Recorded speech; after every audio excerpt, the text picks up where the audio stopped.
Imagine swinging a hammer, aiming for a nail, and hitting your finger instead.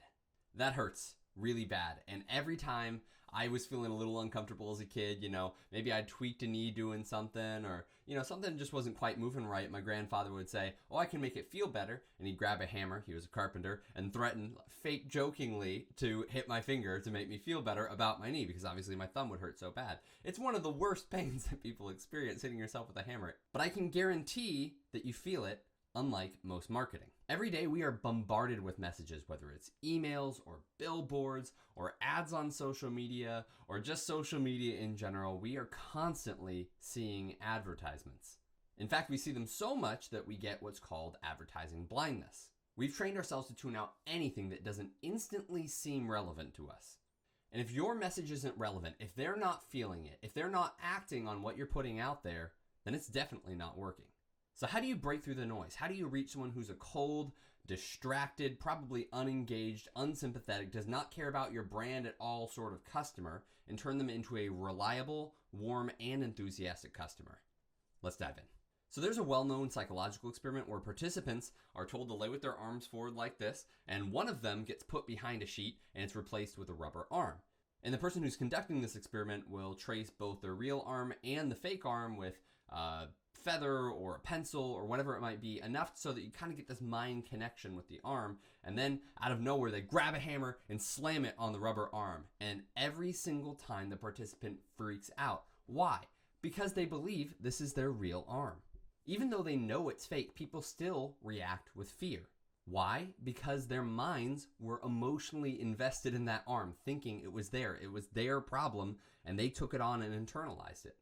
And that's the key to powerful messaging. First, get people to care. 2, get them to see the problem. And finally, 3, reveal a path to something better. Because when you write, there's 3 things you can do. You can make people like you can prove your point logically, or you can make people feel something. And that third point is the most important part for powerful speaking. So it's obviously very important to learn how to write in order to make people feel things, and not just feel them a little bit, but feel them deeply. And here are the things I'm going to show you today that are going to help you do that. First, the 4 foundations of feeling that make people feel and take action. How to spin a yarn without lying. How to stop being that guy people hate. When to Spock when you speak. How to profile your reader so you can get them to do whatever you want, and the secret emotional words that unlock massive motivation and powerful profits. All right, so this is the point where I have a little disclaimer for everyone who's here just on YouTube or Rumble and they're not taking part in the rest of the FU College course. This is a collegiate level course that I've put together. So when we're going through this, we're going to have a little bit more academic of an angle, but I promise you it's relevant. So stick with me for just, if you have some doubts, stick with me for just 2 minutes. So Aristotle has these things called the 4 causes. And when you think about what you're doing or why you're doing something, whether it's building a table or making a marketing campaign, there's 4 causes that you need to think about. The formal cause, which is sort of like your blueprint. What is the perfect version of this thing going to be in this category? That's like the perfect table is the formal cause of the table in this instance. So in marketing, that formal cause might be something like good marketing theory. All right, or marketing psychology. Number 2, the material cause. What are the building blocks of matter that make up this thing? In this case, with a table, what we're talking about is pine or ash or maple or whatever it might be. But for marketing, this might be something like a landing page builder. Or for marketing, this might be something like, I have it several slides back, one sec. Any of these things. All of these things are material causes. Is it direct mail? Are you doing email? Are you doing a landing page? Are you doing a paid ad? Are you doing TV, magazine, or print? And on and on and on. You need to know this sort of like, what form is it going to take? And that's obviously going to impact how you organize your campaign. Back to it. There we go.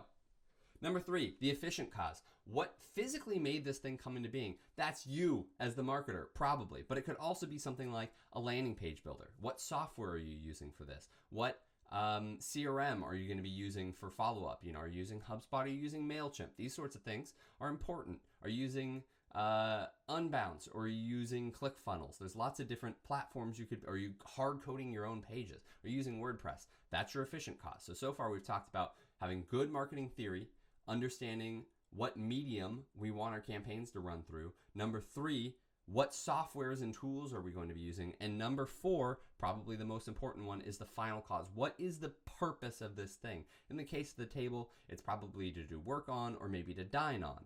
But in the case of a marketing campaign, it's obviously to persuade your readers. And here we can see a little bit there. Yep, all right, so we see formal cause is the design. So just so you can kind of mentally imagine this. The formal cause is the design. The material cause is whatever type of wood they use. The formal cause is the carpentry. You, the carpenter, maybe the carpenter's tools even. And finally, we have the final cause, which is dining or working or whatever it might be.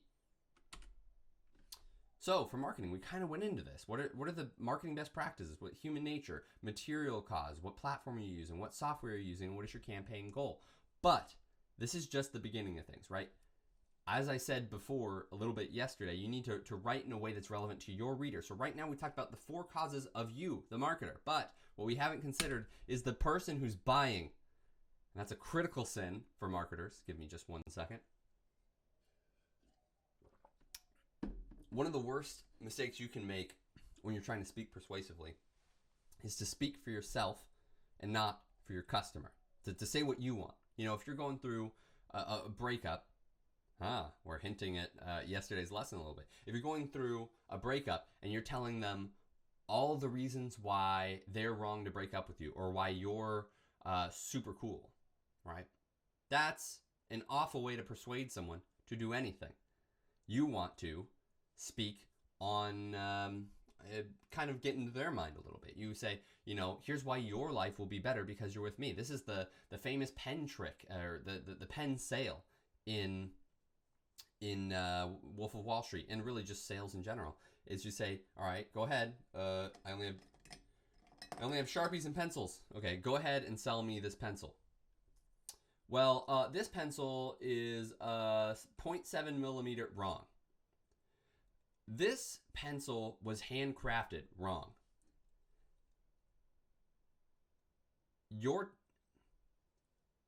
Are you tired of your colleagues seeing you scratch everything out in pen?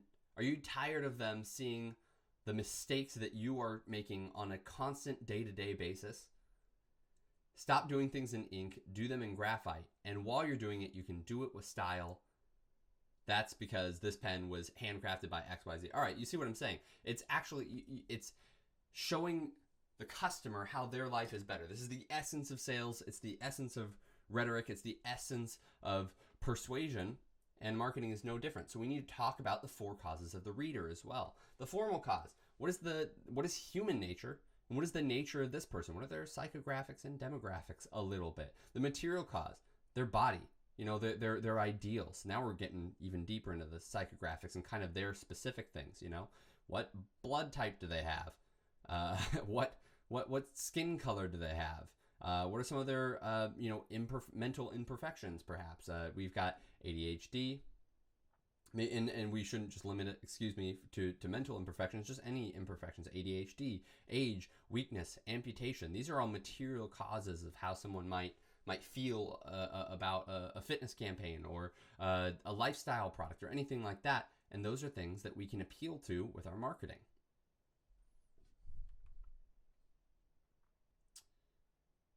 Their efficient cause. Now we're getting into their efficient cause. What does their life look like now due to their actions and circumstances? What have they done? You know, that material cause, if they have ADHD, how is that affecting their life? You know, if they are an amputee, how is that affecting their job or their love life or whatever it might be? And on the flip side of that, if we're having the problems that are coming from that sort of thing, and by the way, the material cause could also be something like their jobs, right? It doesn't just have to be their physical body characteristics. We get in the efficient cause. What is that doing to them? How is that coming about? What is their life like due to their actions and their lifestyle? And finally, of course, the flip side, how would your product change that? What is it alleviating? And the fourth one, again, we have our final cause before, which is we probably want to make a sale or get them to sign up or whatever it might be, but we have to take into consideration the final cause of the reader. What are this person's goals and desires? We talked about Dan Kennedy's 12 profiling questions a little bit yesterday. We'll talk about them more today. That's a great example. That's why we ask those questions. What are their problems? What are their feelings? What are their goals and desires? And anytime you have a campaign, your job is to satisfy your interests and your reader's interests. So we ask all those questions each time. What is going on in your head, in your world, with your software stack? What is going on in their mind, in their world? And how can we improve that? Every single time. These are all examples from Malachi Walsh. He has a memoir and guide called Socratic Scribbling. So he worked in advertising towards the tail end of the Mad Men era. He's a part of my book group. Actually, he's a really great guy, really great copywriter, and he has his training in Shakespearean lit before he got into marketing and copywriting. But he's done huge campaigns for old school advertising. It's very cool to talk to him and kind of pick his brain. And so these are all examples of real life, sort of like putting it in your reader's interests perspective. The first one is just an example, but the first two are just examples, but the second two are real life campaigns that he worked on. So let's go ahead and kind of jump into those a little bit. So if you wanted to convince the average Fox News viewer, as relevant as Fox News is now, maybe we're talking about Daily Wire or something like that, like a conservative platform. If you want to convince a conservative that climate change is something you should look out for, that you should go green, you don't tell them about pollution, right? That's not necessarily their concern. You don't tell them about rising sea temperatures. They probably don't live in California. They might live in Florida, but you get what I'm saying. That's not even a problem in their world.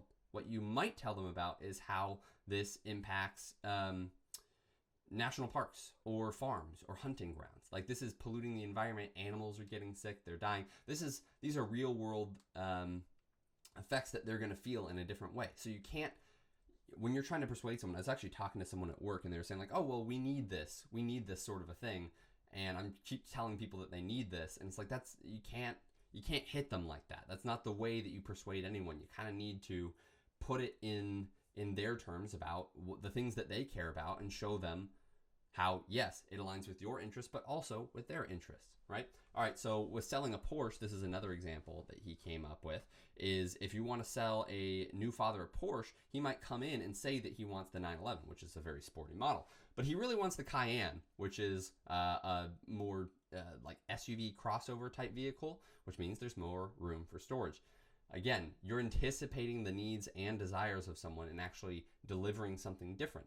That's a good salesperson keeps those sorts of things in mind.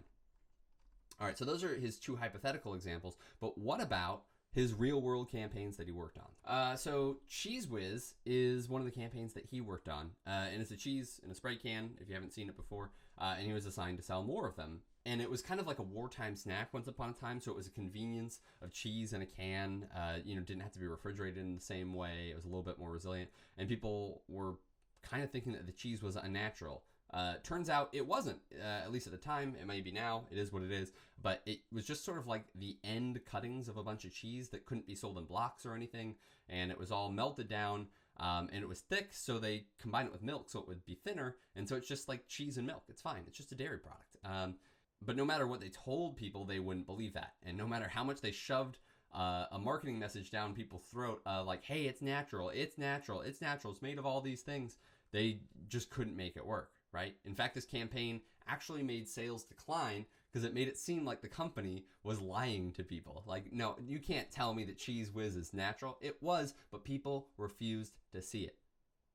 They were only going after their interests and not the reader's interests. They weren't coming at it from their perspective. So what did Malachi do? He looked at the data, he looked at the data, and he leaned into what Cheese Whiz did well. It turns out that Texans were using Cheese Whiz at twice the rate as the rest of the country because they were melting it down to make nachos quickly. So they altered their campaign to the marvelous microwave in a minute cheese sauce. And we got some nice alliteration there. Marvelous microwave in a minute cheese sauce. Easy. We couldn't convince people that it was natural, but we could tell them that it was convenient. And we had to lean into that, right? That was one of the core lessons from Malachi here. And similarly, when cell phones first came out, they weren't that popular. I know it's crazy to us today because we are literally attached at the hip to our smartphones. But once upon a time, it was just something used by snobby business people, and people were really annoyed when they used it in restaurants, couldn't put the phone down, and it was just insane. But the tide changed when his boss, Al Gross, came in and asked, what would have happened if Tammy Zwicky had a Motorola phone? Well, Tammy Zwicky had recently captured national attention after her car was first found, and weeks later, her dead body riddled with stab wounds was found. So what was the point? If Tammy Zwicky had a cell phone, she might still be alive. It turns out that the ability to do business anywhere wasn't the thing that most people needed to buy a phone. It was safety. It was avoiding fear. And for many, many people, that's the same thing today. We might think, oh, this thing is brain rotting us. We can't get rid of it. I wish I never had this phone. But you think, man, what if someone calls about my kid while I'm gone? You know, what if someone calls to tell me that my house is on fire? What if I'm in danger and being attacked and I need to call the police? That keeps you having a cell phone more than anything else, right? It's weirdly this thing that we care most about is safety when it comes to our cell phones. It's a crazy powerful campaign. And suddenly, cell phones were everywhere. So when you tell a good story, when you satisfy both your interest and the reader's interest, then you have a winning campaign. So I'm going to be honest with you. A lot of people hate marketers and salespeople and storytellers. They think that we're lying. But are we lying, really, at the end of the day? Some of us, probably. But I really wish I could tell you where this quote was from. I read a lot. I told you I was in this book group with Malachi. I'm still in this book group with Malachi. I've read through Aristotle's Rhetoric 2 or 3 times, and I know because I try to memorize one quote from a book every time I get it. And this is the quote that I decided to memorize from Aristotle's Rhetoric, and I know it's in there, but I've been through it a whole nother time trying to find this quote. And I mean, quickly, I was more like aggressive skimming. But I can't find it, and I wish I could. Anyways, all that being said, I'm probably misremembering Aristotle's Rhetoric a little bit, but more or less this quote is in there. I just wish I could attribute it properly. But anyways, in order that we may be persuasive, we must all make things less or more than they really are. That sounds like lying at first glance, right? I probably reread it 20 times. I committed it to memory. I sent it to my reading group, and it's not because this seemed wrong. The more I looked at it, the more I realized it was right. The point is that we're going to have to exaggerate a little bit when we tell stories, and that's how you do it persuasively, right? And I'm not talking about fabricating things. So let's say you had a hard workout today, right? You can't just say I had a hard workout. You're like, I was dying. Were you dying? Really? No, of course you weren't. But in order to be persuasive, we must make things less or more than they really are. Is that lying? No, it is not. So let's have another example from literature. So this is from the Iliad. And Malachi is the one who pointed this out to me in our book group, that these are 2 wise men in the Iliad, Nestor and Odysseus. And at first, they both seem like wise counsel, but they're very, very different. So you may know at the beginning of the Iliad that Achilles is dishonored and chooses not to fight, but he's the Greeks' best warrior.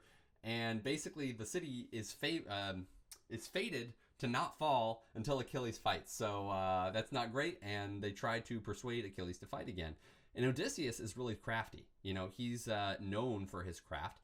There's actually a Greek word that I don't know off the top of my head, but it's only used a couple of times, and it's used with Odysseus. It's like crafty and cunning in like maybe a negative-ish way.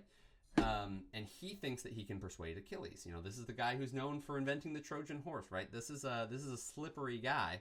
I think it's worth mentioning that by the Geneva Conventions, the Trojan horse is a false surrender, which would be a war crime in today's world, but it is what it is. War crimes is kind of a weird concept anyways, but I digress.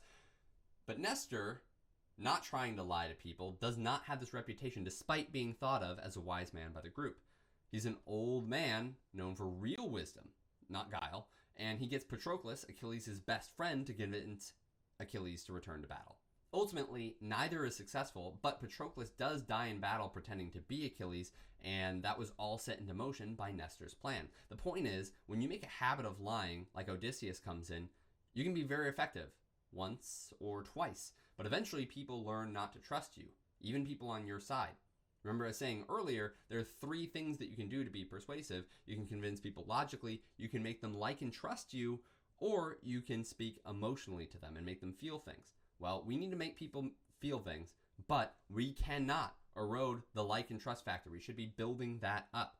So who is right, Aristotle or Homer? Should we make things bigger than they really are, or should we avoid lying in the case of Nestor? Well, again, we should avoid deception, but exaggeration is not only okay, it's effective. Like I said earlier, I was dying in my workout. That's pretty persuasive, and no one actually thinks that you died in the workout. We recognize hyperbole when we see it. I feel like I just walked 1,000 miles. No, you didn't. We know you didn't, but it's so much better than saying I struggled to walk 5 miles. That's so lame. I would walk 500 miles and I would walk 500 more. No, probably you wouldn't. That's a long ways. You're not going to do that. But it's persuasive to exaggerate and paint a picture. It's okay. It's okay. Just don't act like you're actually telling the truth when you're doing it. So here's just a few more examples I wrote down really fast. Exaggeration examples. I was going fishing and the fish were jumping in the boat. No, they weren't. But it's pretty evocative, isn't it? And we know you weren't doing it. I couldn't take it anymore. Well, you probably could. People have dealt with way worse. There's this guy, Elie Wiesel and Knight or something like that. Is that right? Am I thinking of the right one? No, I'm thinking of Man's Search for Meaning by Viktor Frankl. Both Holocaust stories. That's why I was mixing them up. Sorry. So Viktor Frankl's going in, a psychologist, into the concentration camps, and he should be giving up hope, but what he realizes is that he has a purpose, which is kind of understanding all the psychological things going on in the camp at this time, and once he survives, actually bringing that to the scientific world, right? You can undergo a lot of things, including the Holocaust, if you have a good purpose. So of course you could take it, but if you just said like, oh, I was like 10% done with it, it's not very persuasive at all. So just exaggerate a little bit. It's fine. I couldn't take it anymore. I started seeing red. Maybe, but probably not. I lost my mind. Of course you didn't. People were everywhere. Physically impossible. The possibilities were endless. The possibilities were endless. Probably not, right? They were probably finite. There were just a lot of them. I've never had a better workout. Because it would really suck sometimes to say it's like the third best workout I've ever had, and the first and second were the times you graduated from Bud School or ran an ultra marathon. Like, you don't need to add in all those tiny little details to be perfectly correct. You can exaggerate a little bit, and it's fine. All right, so here's where I'm getting into things, and I hinted at it a little bit earlier. I want you to read yesterday's breakup letter that you wrote, hopefully with your homework. And if you didn't, pause the video and go write a breakup letter. I don't know why you aren't doing the homework, but anyways, before we read it, I want to ask you a question.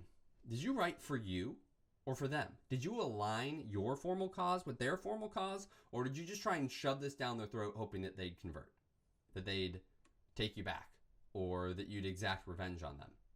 That's not the way that we do it. We need to write for them and for you. Your goal is to get them back or have revenge or whatever. But you need to think of what they're thinking of. So, this is a great book on learning how to persuade people by putting things in their terms. It was written for law enforcement. It's called Verbal Judo. It teaches you how to not get punched in the face at a bar, or how to prevent someone from committing suicide, right? You need to think about what they want. When you're getting into a fight at the bar, they probably want to either feel better than you or to bully you. And you need to know which one of those two things they're there to do. Because if they want to feel better, you can tell them like, oh, I don't want to fight because you're so big and strong. You can de-escalate it that way. If pride is your issue in that circumstance, keep in mind that like a lot of special forces people aren't going to get into fights there. They're like, this is a dumb reason to get into a fight. And in any fight, you could die. Obviously not a good time to get in a fight. I've been in plenty of fights. I don't need that, right? That's where their head is at. But if they want to bully you, saying you look so big and strong is not good. It's inflating their ego, right? They're like, oh, I'm going to crush this guy. What they want is to feel power.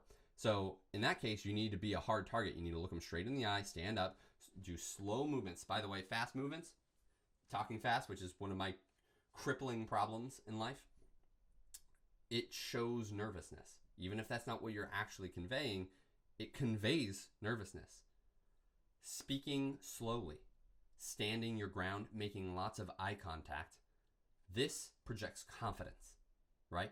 So you need to figure out which one of those. I'm just going to go right back to it because we don't have time for me to talk slowly in this presentation. You need to be able to do that and figure out what they want in order to adjust accordingly. Those are two of their examples, right? So the lessons are to tailor your message to the individual. Communicate based on what they want, not based on what you want. Besides, of course, your ultimate goal, which is, in this case, how to not get into an unnecessary fight. So, just a reminder, yesterday we were talking about features and benefits. A feature is something like a V8 engine. Yeah, it might be a 3.8 liter V8 engine. If you're a car person and I'm totally off on the liters, my bad. Sorry. But the benefits are power and happiness, right? You're feeling freedom when you're out on the road. These are all great things. It's very common for people to write for themselves and not to the other person, especially if they're listing the features of a product. They're saying, here are all the great things about me. Oh, people don't care, man. You can't write that way. That's not how you persuade people. But you can translate most features into benefits. So when you're writing this breakup letter, right? You need to think, one, where's their head at? But two, yeah, you do need to make the case for yourself if you're trying to get them back. If you're not, whatever, show them what they're missing. But you can't do that by listing features, right? So a V12 engine, feature 300 miles per hour top speed, but the benefit is unbridled power and freedom. If you're exploring space with NASA, the feature is go to space, right? But the benefits are you're going to the final frontier. You're escaping the mundane. There's a spirit of exploration. There's endless possibilities, endless adventure, right? World War II, you're going to go to fight in Europe, leave your family, maybe die, and you're going to fight Nazis. All right. I like fighting Nazis. That's cool. World War II, the benefits, you get to be a hero. You get revenge on people who blew up Pearl Harbor, right? That's great. Much better sell there. A gaming computer, it might have a 3 gigabyte graphics card. That's cool. The benefit is that you never miss a shot again because there's no screen lag with our blazing speeds. Now, maybe if you're not a very good gamer, that's actually a bad sell because it was nice to blame your equipment, but that's a different problem. You have a workout program. It could be a 12-week strength program. Great. But what are the benefits? You get to take care of your family, recapture your prime, be the alpha on the block, impress your father-in-law. Oh, okay. All right. I want those things. Hamburger. It's a half-pound hamburger with lettuce, tomato, and cheese. It's dripping with cheese. It tastes like home. It silences your stomach. Oh, okay. I want those things. I'm tired of feeling hungry. I want to suppress my hunger and actually fill up and feel satisfied. Dancing. You can learn to tango.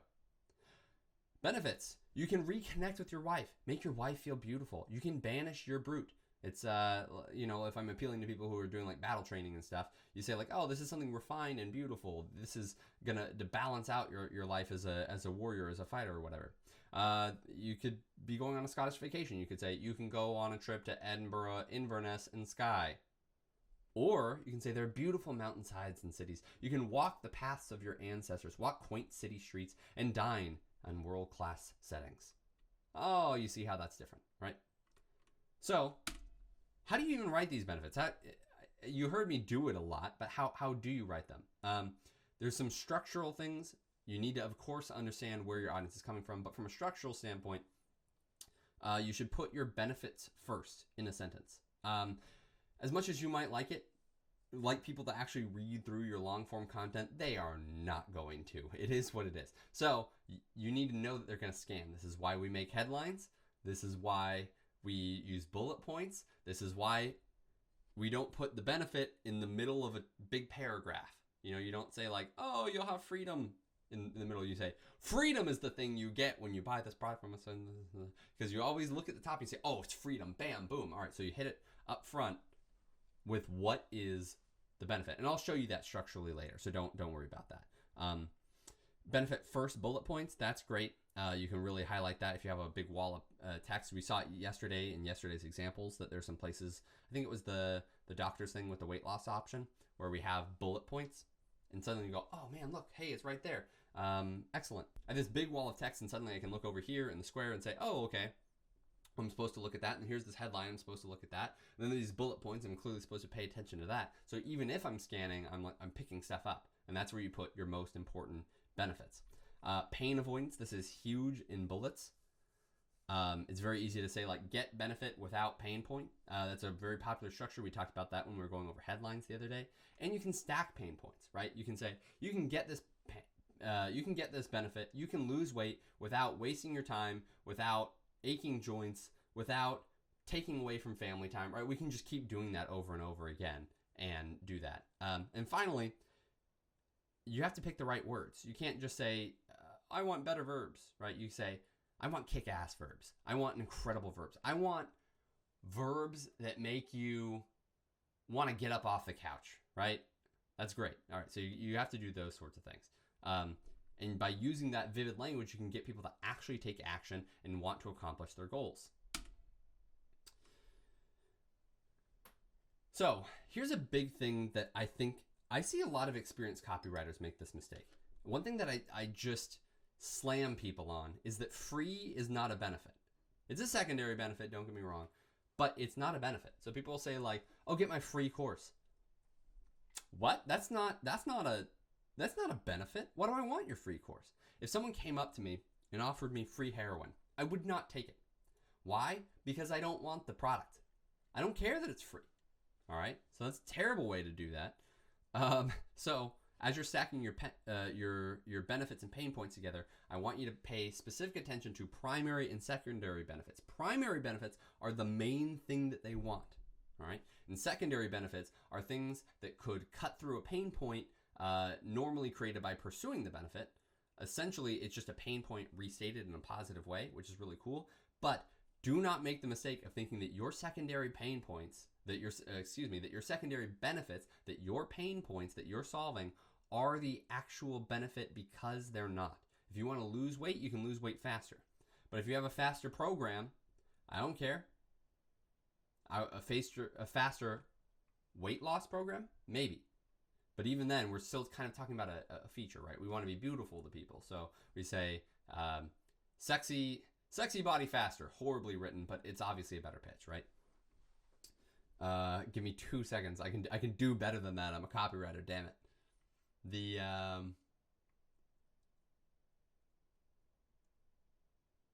fit body faster. Easy. Yeah. Fit body faster. All right. We're going to make money. We all want to make money. I want to make it easier. Oh, okay, great. I want to survive outdoors longer. That's a whole company. It's SOL, which is a hilarious acronym. As the creator of FU College, I'm a fan of a good irreverent acronym. I want to learn guitar with only 10 minutes a day. Oh, okay, great. So primary, secondary, keep it in mind as you write, and never make your secondary benefit your primary benefit when you're writing. All right, the you versus I test. This is another really good way to do things. And I know I said earlier, you got to make sure that you balance your formal cause with your audience's formal cause. And you do. Don't get me wrong. You have to. But you have to make them feel, your reader, as if you are talking to them and about them. And one of the easiest ways to do that is to make sure that you're writing for your audience and not yourself, is to make sure that you put things in their terms. So you don't say, I want to write this way because I've noticed that it works really well for me. Say, if you want to really drive conversions, you need to use the word you so that you can reach your readers. I said you 4 times in the sentence. And in the past one, I said, I want to write this in a way because I noticed it works best for me. So I have 3 personal references, and they're all about me. Sometimes when you tell a story, you go, the other day my grandpa threatened to hit my hand with a hammer. Okay, you can use I in a story. Obviously, you can't tell stories about your reader because you don't know anything about them. So occasionally you're going to have to do it. But the more personal references you have to you, the reader, the customer, whatever, that's a much better way of writing. All right. Another thing you can do is the man overboard test. What are your problems? What are your benefits that you're solving? Are they immediate problems, or are they kind of like, oh, that'd be nice, I guess, right? So when you're picking a benefit to target, you want to make sure to think about how problematic this is for them, right? So if your prospect was drowning in their problem, that's ideal. They should feel desperate to solve this problem. If they're drowning in the problem, would your solution or benefit actually save them? Or would it be like, oh, it'd make the decline a little bit more pleasant? That's awful. Don't do that. All right. It has to be that they are drowning and you can help them. If you can do that, you're going to sell all the time, right? And if not, what would? What can you give them that would do that? See, this is an example where copywriting isn't just about putting words on a piece of paper. Once you start to really understand marketing, suddenly you realize, oh, shoot, I understand customers and what they want. I should be running the dang company. And so you're brought in as a consultant to fix funnels, fix offerings, to make whole offer stacks, to work through the customer service process because people aren't satisfied because of bad products you've given in the past. So suddenly you need to create a product that doesn't create customer service problems and help resolve them through your follow-up communications. Maybe you have a certain video on a thank you page because not only are you a copywriter for selling this product, you're also helping sell the product, but also your return rate matters, your refund rate matters. And so now you have to communicate with people in a specific way and sell a certain product that people aren't going to return. Suddenly you're working with product to help develop a better product. Oh my gosh, it keeps going, right? So copywriting is a very powerful skill that makes you the best marketer at an organization. And you should remember that. All right, so everything I just talked about, this is the most important part of copywriting. You need to learn how to emotionally resonate with your reader.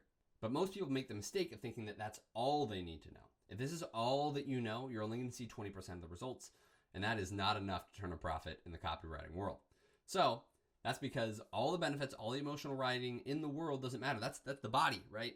Here's your funnel. You're focusing on this part here. If you don't focus on this part, which is getting their attention, people are never going to make it into the rest of everything. Yeah, you need to be able to make people emotionally feel stuff in the headline. It is what it is, but there's a lot more to know about it, and we're going to master that tomorrow. All right, so when should we write logically? ChatGPT sucks, y'all. This is supposed to be Ben Shapiro, and this is the closest I can get it to be Ben Shapiro. But he always says facts don't care about your feelings, and so I thought it was funny, right? So if you're communicating with PC buyers or Ben Shapiro, you should write logically. I said this a little bit in the intro the first day, but people who've made up their mind a little bit more, or maybe they're just a specific type of person. Maybe they're a very logical lawyer. Maybe they're an engineer. Maybe there's just this type of person who's like, I know I don't care about I don't care about emotions. I don't care about feelings. I only care about the facts. Just give me the facts, Jack. Right? So if you're doing that, if you're that type of person, maybe you should be communicated with logically. If you're a PC buyer or a car buyer who's really, really, really done their research, you can communicate with them logically. And if they're bottom of funnel, which means they've done all the research, that's what I'm saying, is that you should be able to do that. And all I'm saying here is I don't want you to think that there's never a time to write logically. That's basically what we're doing with the features and benefits. Here's this logical thing that will persuade people that they need it, translate it into a benefit. We're still addressing the logical point, but we're putting it in a much more visceral and emotional way. And sometimes you should write, but sometimes there are going to be people who just want the facts, Jack, for whatever reason, and you should just give it to them. Very occasionally, and even then, you should still be talking in the language of benefits, right? All right. So I was talking a little bit about your bottom of funnel buyer, and that's it's not the most clear analogy to people, so I wanted to kind of talk about what that means to a marketer, right?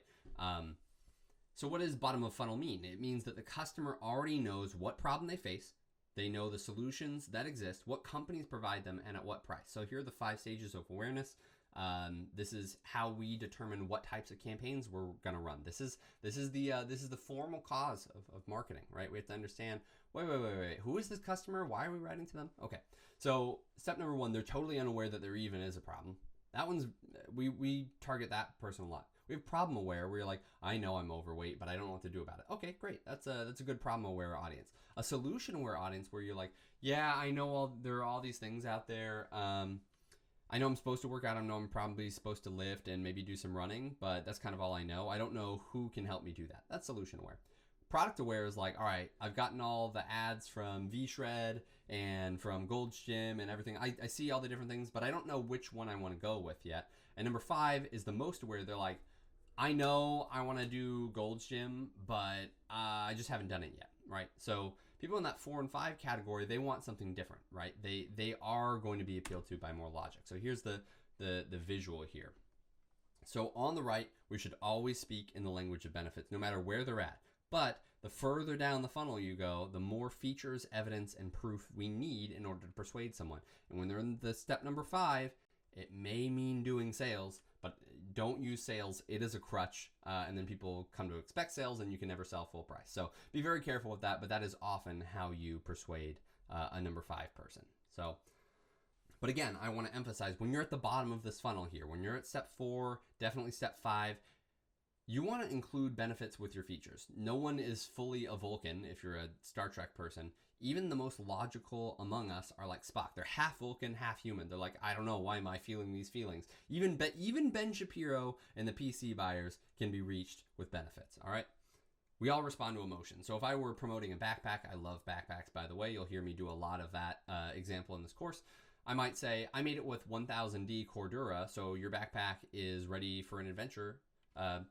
So we all respond to emotion, right? So if I'm promoting a backpack, and I love backpacks, so you'll hear a lot of backpack examples in this course, I might say, I made it with 1000D Cordura. That's a feature. But I made it with 1000D Cordura, so your backpack is ready for any adventure you throw at it. Oh, okay, much better. We're capturing the spirit of adventure with that back half. And now they get the facts and the figures they were looking for, and the emotional appeal, right? So that's still a way to add in the facts with the benefits. I think I've hit that pretty well.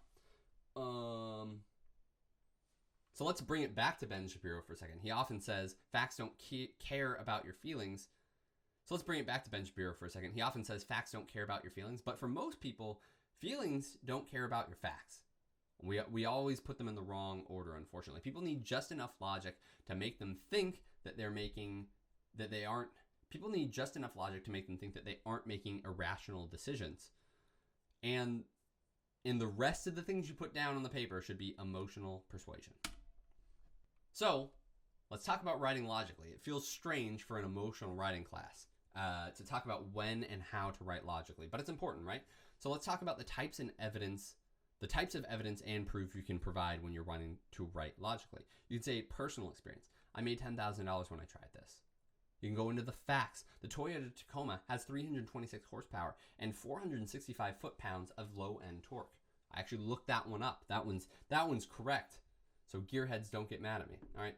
Witness testimony. You can say there's blind tests. There's testimonials. Dr. Squatch is really well known for doing this with man on street videos. Like, hey, smell this, women. Smell this man soap and tell the men that they're sexy because of that smell. And obviously, men are persuaded by that in the advertisements, right? So scientific experiments and statistics. Studies show that disinfectants kill 99.99% of germs. That's great. That's straight up Claude Hopkins. Find that very specific number and throw it out there. It's very persuasive. Physical evidence and forensics. You can do before and after photos. These are logic. These are points of logic, but they emotionally resonate. That's what we're going for, is what Malachi Walsh calls the emotionally charged fact. One of his examples is that Philadelphia cheese has half the calories of butter or margarine. So they're trying to put it on toast, and they're trying to tell people it's healthier. That doesn't help. But saying that cheese has half the calories of butter and margarine, it's like, oh man, not only does it taste good, not only do I get a little bit of protein in this, but you're telling me it's less calories? What a powerful fact to share. All right, number 6, experts. 4 out of 5 doctors recommend this toothpaste. Harvard scientist discovers new weight loss method, or whatever it was that we read exactly yesterday. There was a scientist who done. Oh, great! We can put it in the. By the way, from a good debate perspective, these are all fallacies. You shouldn't just trust experts. But from a marketing perspective, it's pretty persuasive. So it is what it is. So logic. You have an alibi. You can't be in 2 places at once. That's pretty persuasive. That's a good example of like, oh man, I cannot be murdering someone at the lake because I was obviously at the bar last night and people saw me there. So you can use that sort of logic to persuade your reader. And then case histories. This worked for past clients. In fact, it worked for 2,000 clients before, or this has worked for centuries. This time-tested tactic, which has only been rediscovered recently by modern medicine. Oh man, that's pretty persuasive. Okay, what is it? Great. So as I brought up a little bit before, there's the elements of persuasion that Aristotle talked about originally. So you have ethos, which is the appeal to a person's likability, trustability, perceived ethics, status, or authority. This is a great emotional tool for us.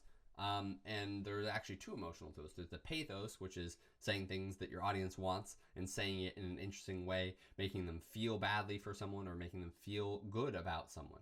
That's a pretty powerful method. But you can also invest in the trust and likable factor in the ethos. So pathos, on the flip side, is appealing to the emotions of your audience that, in Aristotle's own words, excite or remove prejudice.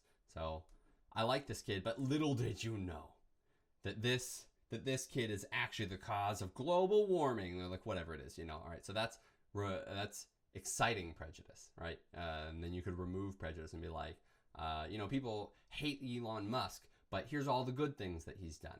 That's a pretty modern example. That's what's going on right now. Wasn't happening when I was making this course, but suddenly people are up in arms about that. All right, so anyways, here we go. On to logos, which is the logic. We're going to appeal to the audience's reason through examples, case studies, logical proofs, and other logical arguments. So we've already talked a little bit about ethos and logos, but let's talk about pathos, and we've hinted at it a little bit. But forever, these three have been the building blocks of persuasion.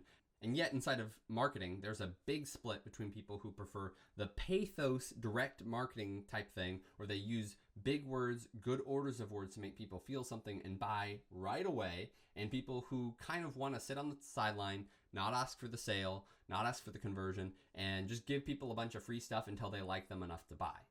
Right, those are kind of the two big schools of thought, the aggressive one and the super passive one. And they invest in individual pillars of persuasion. And in philosophy, I think it's Machiavelli who asks herself, is it better to be feared or loved? And then people will say, like, is it too much to ask? Why not both? I forget who says that, like the modern quote on that. Why not both? But why not both? Why not make people like you and actually use the words that persuade them to take action now? Why does it have to be two different camps on this? It's crazy. And if Aristotle's right, and I think he is, on persuasion, we should be using all three of these to make good arguments and persuade people to buy. You should be likable, and people should want to work with you, and you should make them feel strongly about their problems and goals, and there should be a good logical reason for doing so. That's it. If you can do those three things, then you're going to be super persuasive and a great marketer. So, how you should reveal your character or pathos. So now we're talking about making people like us, right? So these are all, again, from Malachi Walsh. These are the different ways we can make people like us and trust us.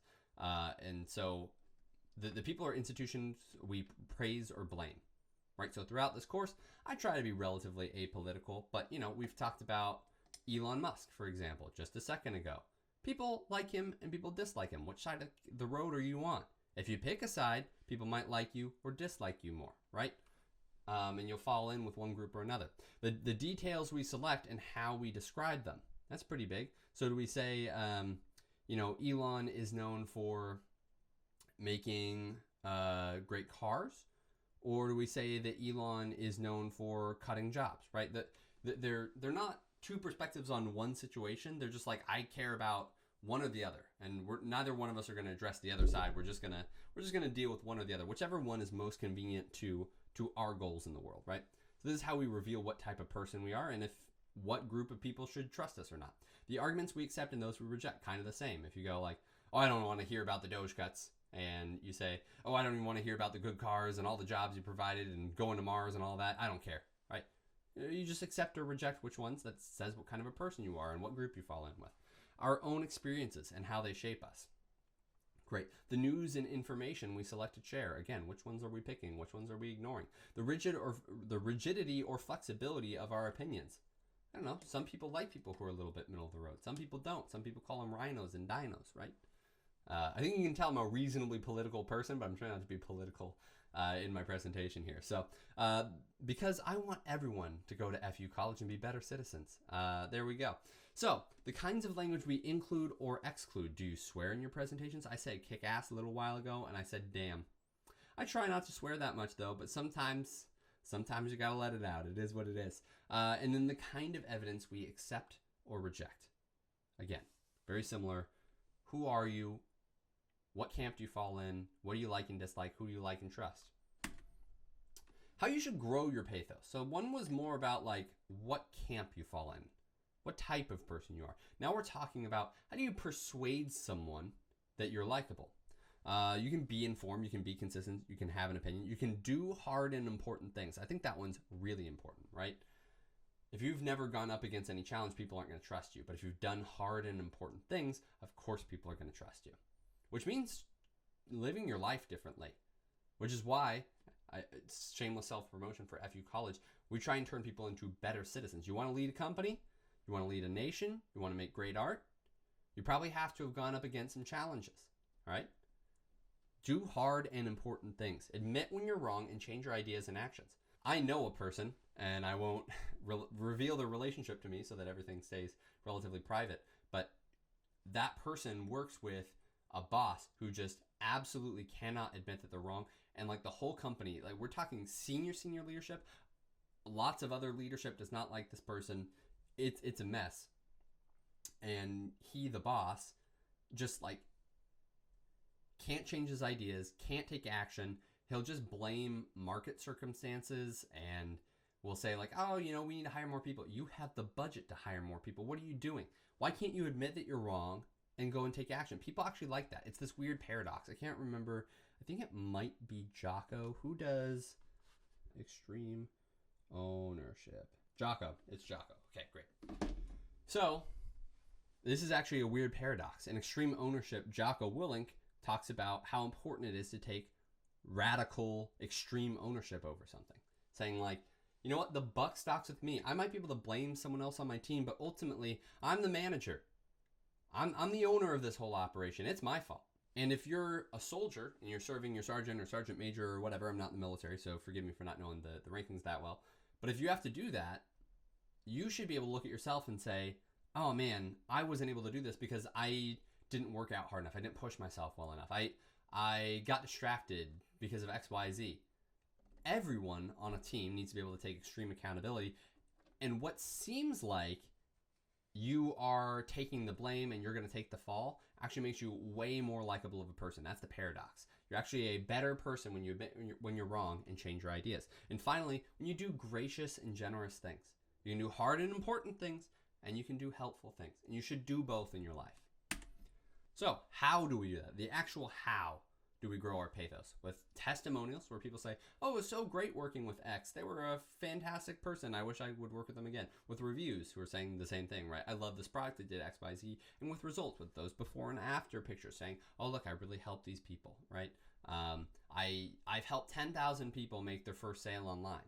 Oh, amazing. That's great. I'm so glad that you're doing that. It makes me like this person. They're helping people. And you say, why am I helping people? Because I used to be in your shoes. I used to be here, there. Yeah, I could just go and make money on my own. But, I wanted to give back. I wanted other people to experience the same freedom that I have. That's a pretty likable mission, right? Oh, so suddenly I've said something that not only persuades you, gives you the logic of what I can do, but it endears me to you. Great. Ethos, pathos, logos. Have all three. Don't be the marketers who focus too much on giving and never make a strong call to action with good emotions. And also don't be someone who lies to people, burns out their attention, and takes away the trust. And before you write, it's very important to remember to research your audience. In order to write emotionally to these people, you need to be able to understand them, which obviously doesn't mean research the same audience over and over again. If you've already researched them, you're good to go. But do not skip the step if you haven't researched this audience before. You need to understand them. You need to understand their demographics, which I think psychographics are way more important, by the way. These are the two things we're supposed to hit. And yes, sometimes it makes a difference. I think age is a pretty impactful one. But, race, ethnicity, are those, they are differences, but are they that big of a difference? Is that something that we have to treat like, will you buy the shirt if you're black or white or whatever? It's like, okay, maybe not. But psychographics are way more important. Where did you come from? What was your life like growing up? I think we can have mental experiences and life experiences that transcend race and ethnicity, maybe. So just my little gripe against demographics. I like psychographics more. Anyways, demographics, age, race, ethnicity, national origin, sex, employment, education, income level, relationship status, birth and death rates, right? So income level, that's another good example. You might want to group those people together. You might say like, oh, these are all high income earners. But the high income earner who made it by owning their own plumbing company and the high income earner who made it because they got a grant for something they were studying at college and just made a lot of money that way. Okay, well, those are totally different things. They might have the same income level, but obviously the psychographics are more important, which is why I'm saying like, take your demographics with a grain of salt, though they may be useful. All right, so psychographics, what are your aspirations? What are your hobbies? What are your modes of communication? What is your political affiliation? What are your major emotional themes? Not like I'm hungry, like, I work hard for my money and I'm proud of it, right? Or I like doing important thinking that changes the world, right? Those are the two different demographics we had in that previous income example, right? Your cultural identity, same thing there. What are you, blue collar or are you white collar? That's a pretty big cultural identity difference. And the other ways that people live their lives. This is the psychographics, and it's seriously, seriously important. And all that being said, doesn't mean that I think demographics are totally irrelevant. So, like, for example, if you have an aggressive gym, like, black walls and has like, get out the pre-workout and get smelling salts and everything to lift super heavy, it's probably going to appeal to a 19-year-old man better than it is a 50-year-old woman. It is what it is. If you're going to make hamburgers, it's going to sell a lot better to American teenagers than a 70-year-old Indian person who probably has some religious or cultural reasons not to eat that hamburger, right? They can be important, but psychographics are always more useful. For example, I can sell a bug out bag to people who are more interested in the outdoors and camping. And during election seasons, depending on which party is more or less worried, I might be able to target them with a bag offer and say, get prepared for the end, right? That's great. So I can tailor my ad and landing page to be particularly effective for either political party. I could say, are you prepared when X gets into office? That's a good strategy. And obviously the psychographics are going to transcend some of those qualities. So these are incredibly important starting points when you're breaking down things for your audience. It's important to second guess your assumptions here. I'm just shooting off the cuff about these things, about the white collar and the blue collar and the American teenager and the 70-year-old Indian, but I don't know that for sure. I haven't talked to them. I haven't gone online and see how they speak, how they act, what they think.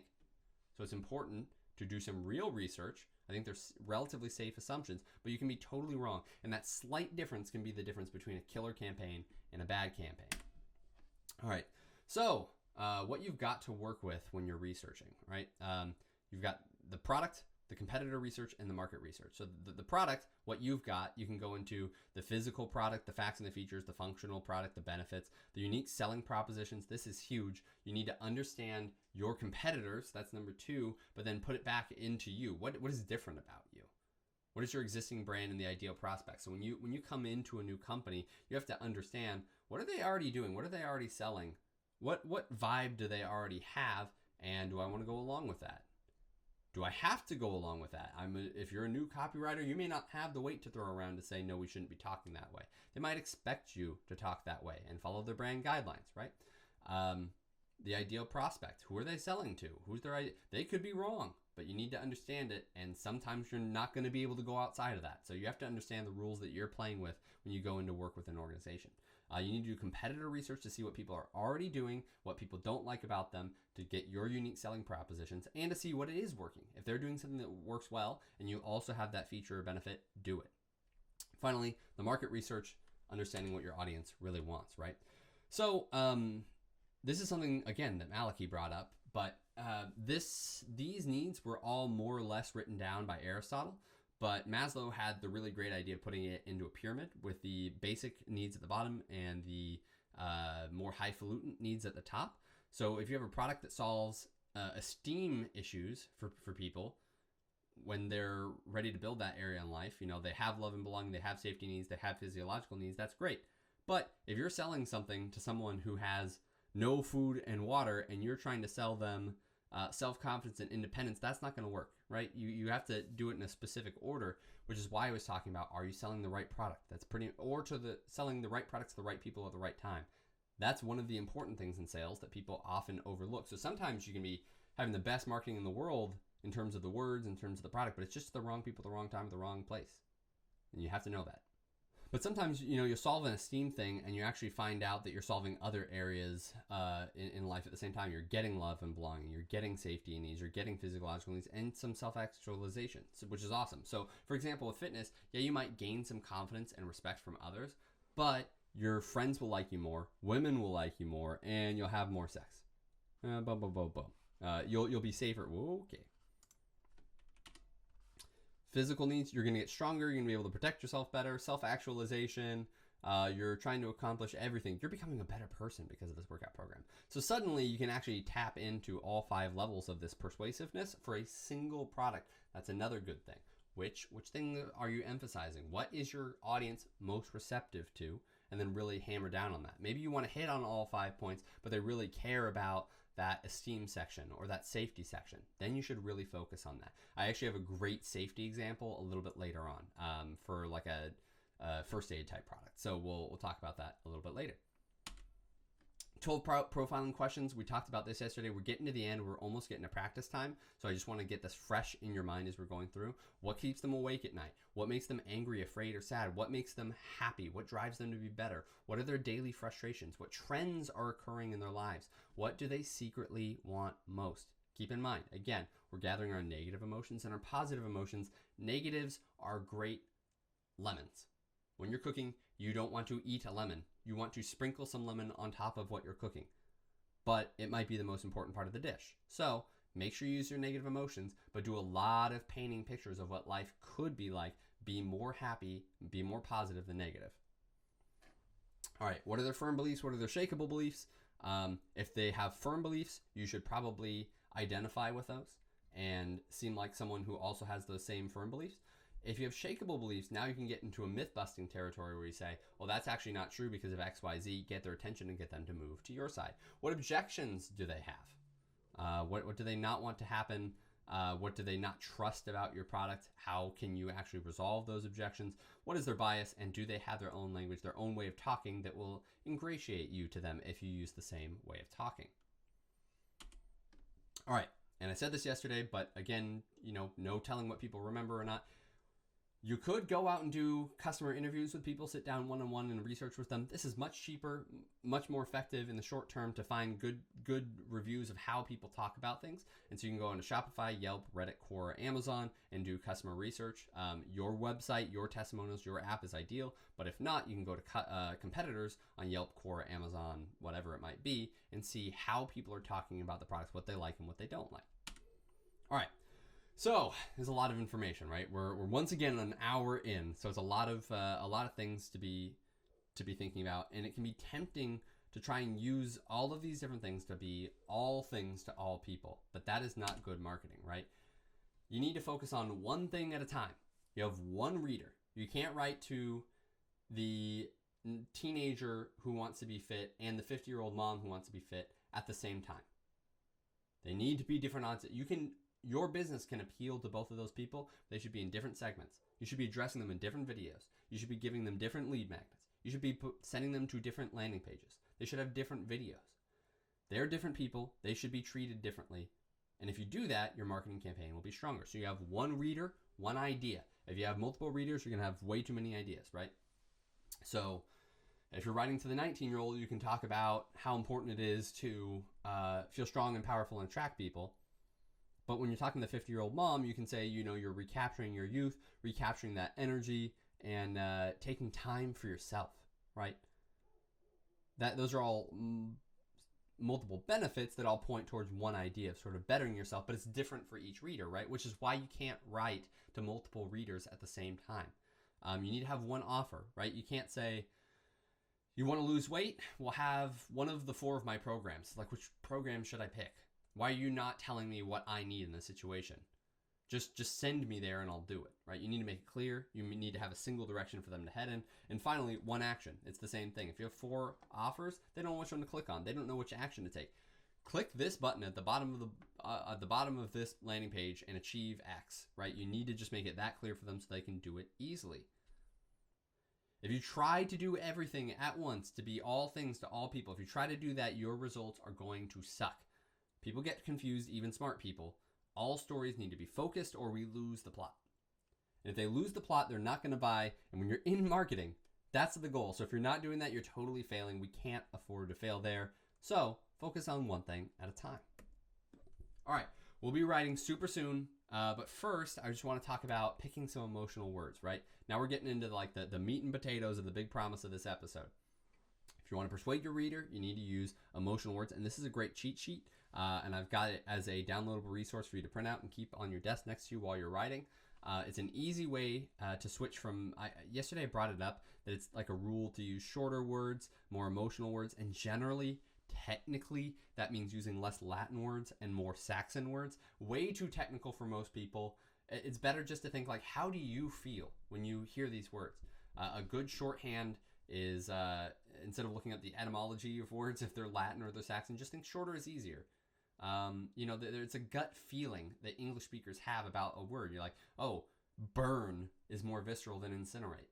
If it sounds like a scientist made it up, don't use that word, right? Unless you're talking to scientists, in which case they want to know that. Anyway, rational words versus emotional words. A rational word is accelerate. An emotional word is to speed up. It's go fast. Blazing speed. That's emotional. Rational words. Additionally, here's more. Rational words, you can aid. Emotional words, you can help. Rational words, this is a beneficial detox program. No. Emotional words, this is good for your body. We see how that resonates differently. We're going to combat something, or we're going to fight it. Why is combat is, I don't know why. It's like, it's a good word. Some people are going to like it because that's what the military use. They want to kind of identify with that. Don't think that because I'm saying fight is more emotionally resonant than combat, that there isn't an audience that you should say combat to, for example. But for other audiences who don't care about that, fight is so much more visceral of a reaction. You need to fight. We're going to help you fight off the disease. It helps you combat the disease. Which one hits harder? It's fight, obviously. Rational words, completed or finished. Rational word, construct or build. I'm going to construct. It doesn't. You don't notice it until you're in the sentence, right? So you say, "Hey, wife or fiance, no, girlfriend. Hey, girlfriend, I want you to. I'm proposing to you. I want you to marry me, and we're going to construct a life together. We're gonna build a beautiful life together." Oh man, build is so much better of a word. Stop using construct. It's bad. Elderly. It's old, right? I was helping an elderly person. I was helping an old person cross the street.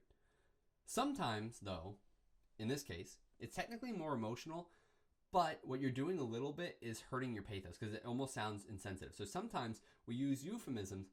We know that they're a softer word, but we want it to be a softer word. That's the only time you're going to get yourself into trouble, is when you should have picked the euphemism. So in this case, if you're talking about old people, you might want to talk about the elderly instead. But it is what it is. Take it and kind of test it out, run it by people, have them read it first, and see which one they prefer. Fearful, I felt fear. I felt afraid.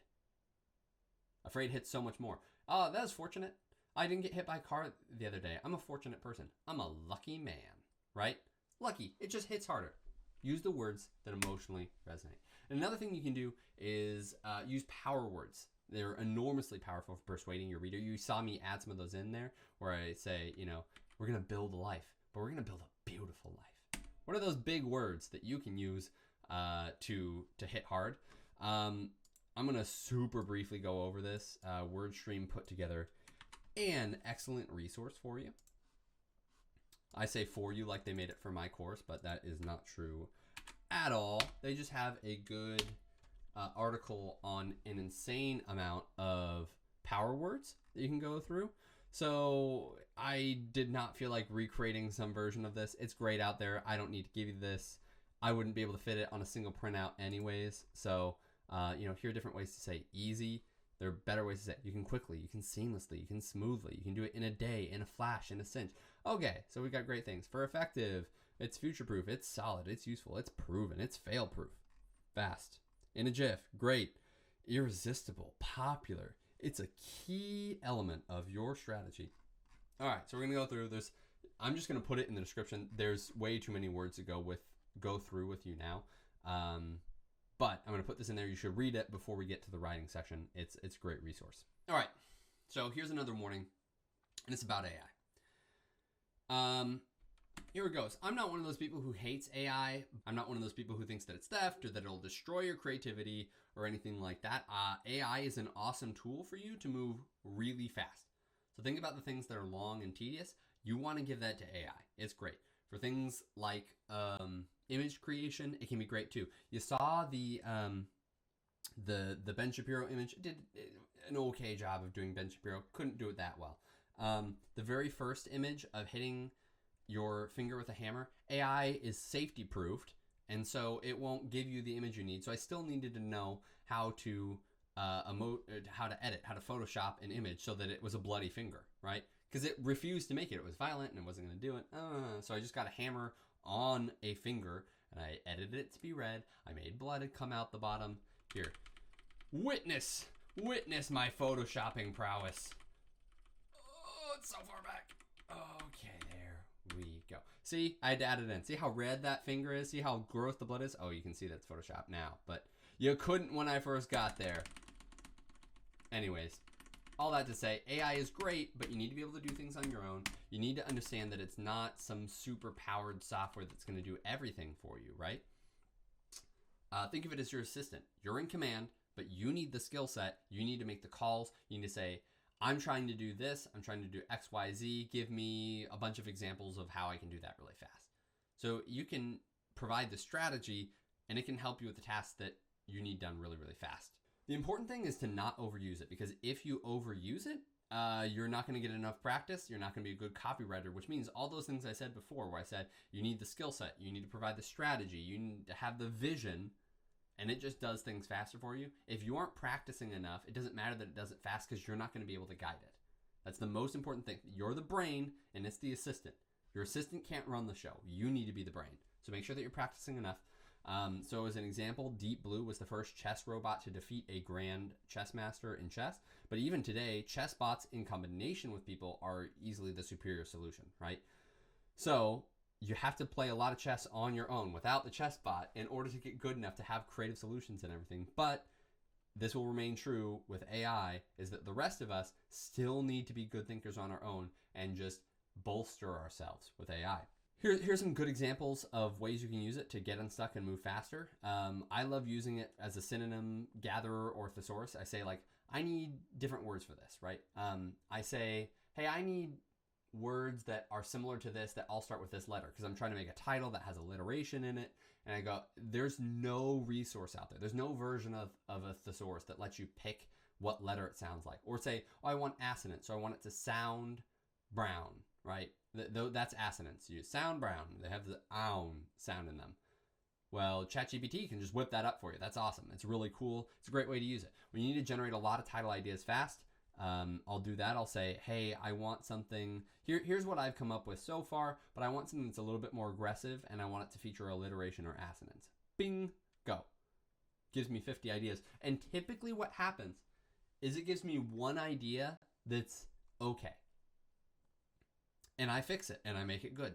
So again, it's like I could have sat there, I could have been drafting for what used to take me like half an hour to an hour to just put a bunch of ideas down, write out every permutation of something, and it does it instantly. It's like I don't need to bother with that. And that's awesome, but it's still not going to come up with the best idea on its own. It's just the assistant who does the grunt work for you, and you take over it. So treat it like a junior copywriter if you're going to use it at all. So some prompts you can use is to say, like, give me ideas for XYZ. That's a good one. To say, write it better. That's something that I like to do almost as like getting a second opinion on my copywriting. So I get done, I paste it in ChatGPT and say, but write it better. And it changes some things. And maybe I like one or two sentences that are a little bit shorter. I'm like, oh, good, thank you. I appreciate that.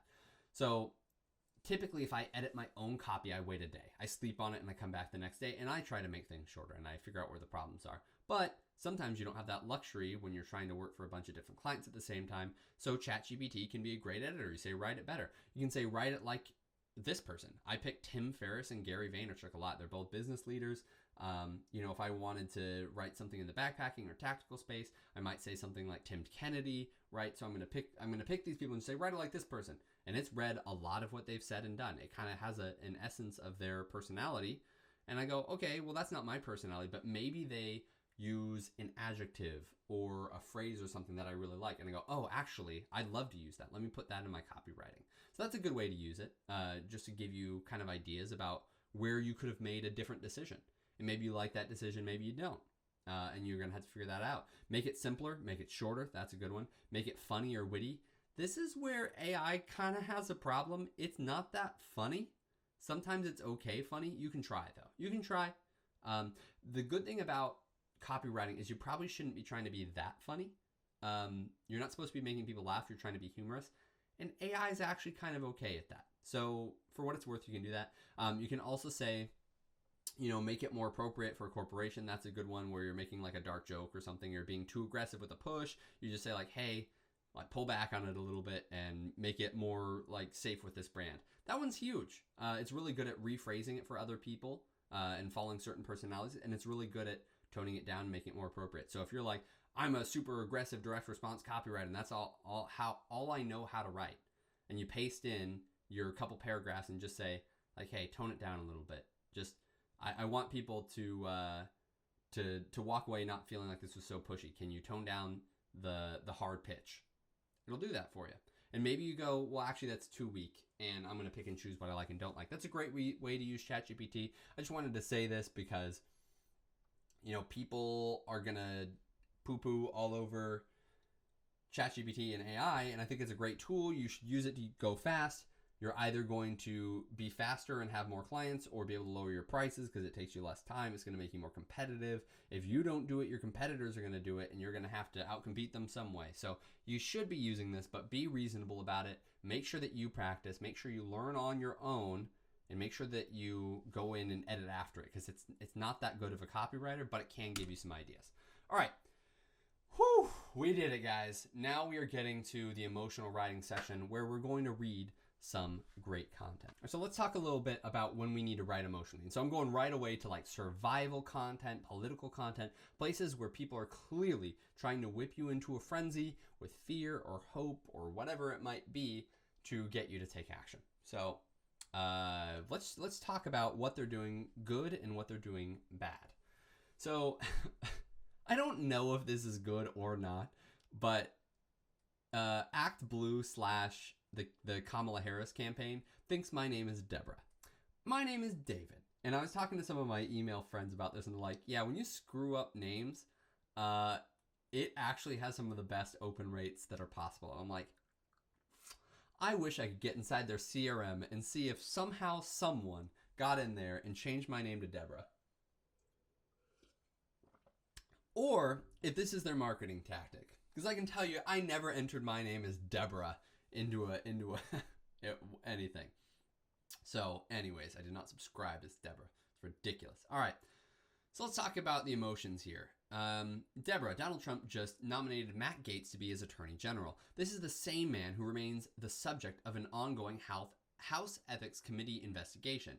Even his Republican allies are shocked by this choice, and that speaks volumes. You know what's interesting is, I don't know, like I've seen some really good ones from them, and it's so half full. This is the same man who remains the subject of an ongoing House Ethics Committee investigation. First of all, House Ethics Committee investigation?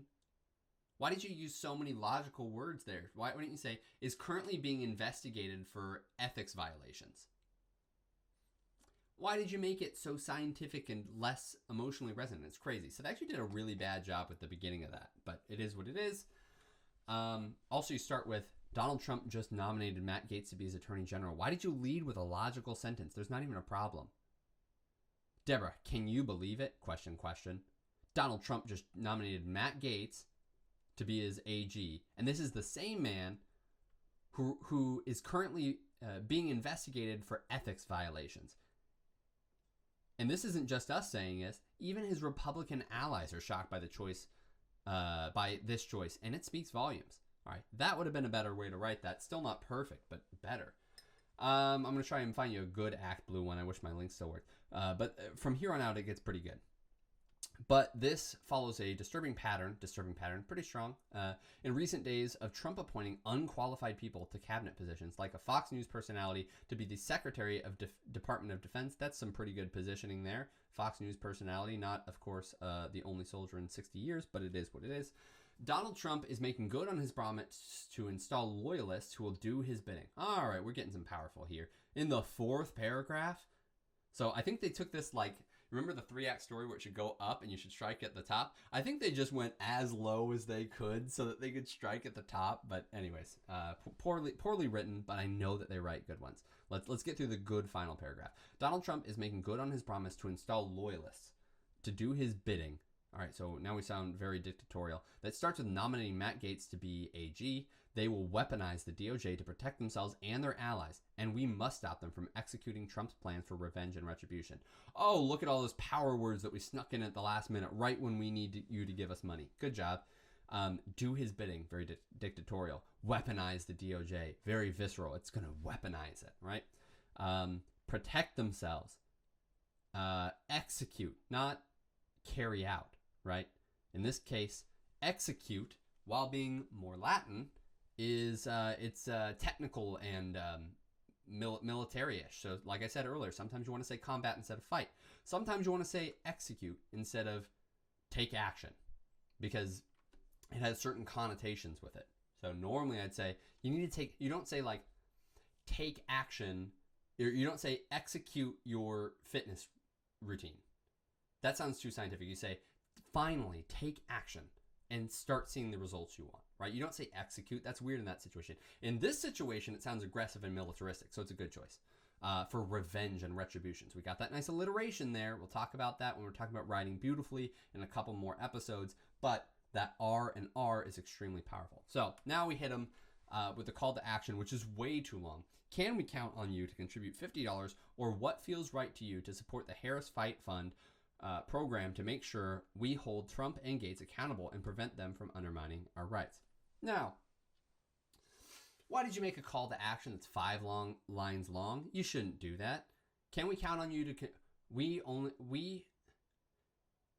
count on you? So weak. We need your support. Please contribute $50 to support the Harris Fight Fund. Don't say Harris Fight Fund program. Why? You already have nice alliteration. Why do you slap program on the back half of that? To support the Harris Fight Fund to make sure we hold. All right, this is a good one. We're talking about using less words. To make sure we hold. Why? To support the Harris Fight Fund to hold Trump and Gaetz. Make sure we can all go. Why? What are you doing there? To hold Trump and Gaetz accountable and prevent them from undermining our rights. Period. Don't question mark it. That's weird. All right. So what they're trying to do here is do the $50 might be too much, so you bounce. So what you should do is this thing in sales called the foot in the door strategy, where you, in fact, it's Trump's the big ask in Art of the Deal. You come in and say, can you give us $50? And then they say, or whatever feels right to you. Okay, great. It could be more, it could be less. I see that they're going higher, but if that's your objection, you go big ask, give us $100. And then you do a PS ask. This is your counter proposal. You say, we recognize that times are tough right now and not everyone can afford $50, but even $10. And you know what? If you can make it $100 or $200 would be awesome.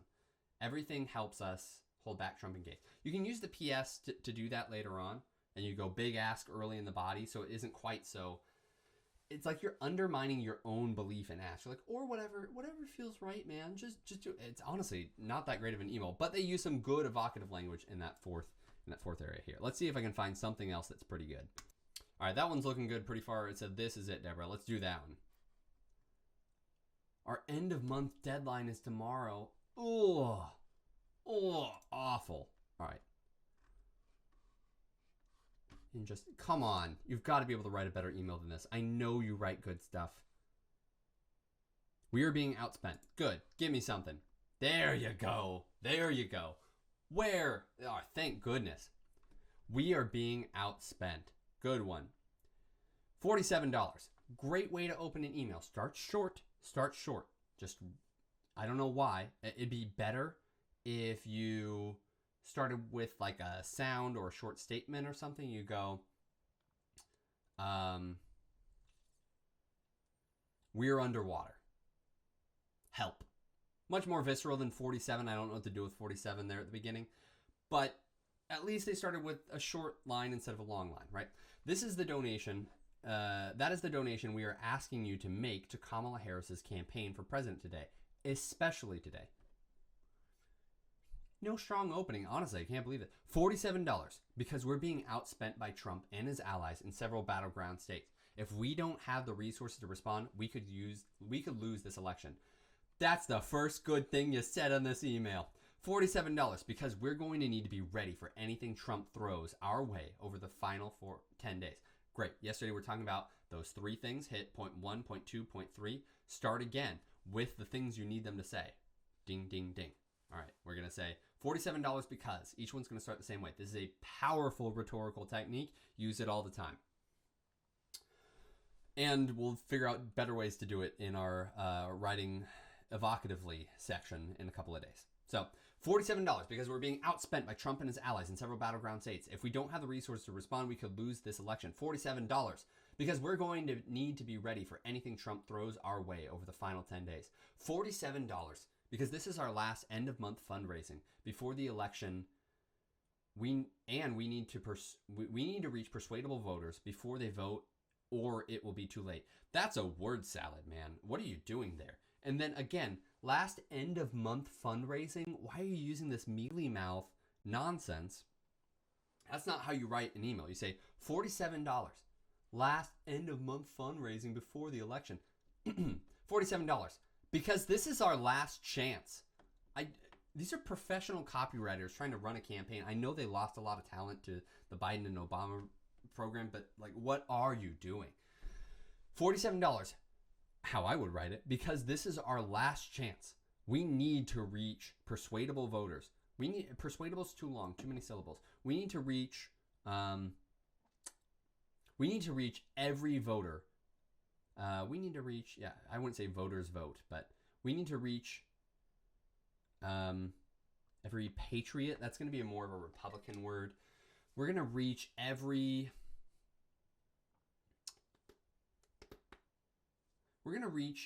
citizen who cares about democracy. See, this is part of the thing that you need to do. All right, so I'm fighting through this. This is a good time for ChatGPT. All right. I need a good word that resonates with Democrats. That means democracy loving.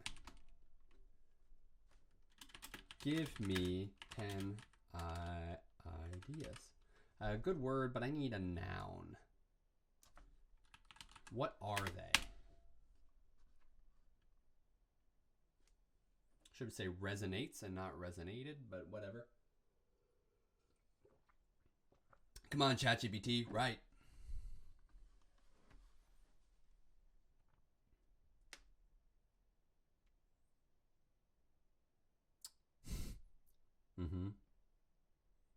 Civic-minded is pretty good. Yeah, civic-minded or idealist or advocates. I'm going to try civic-minded or what was the other one, man?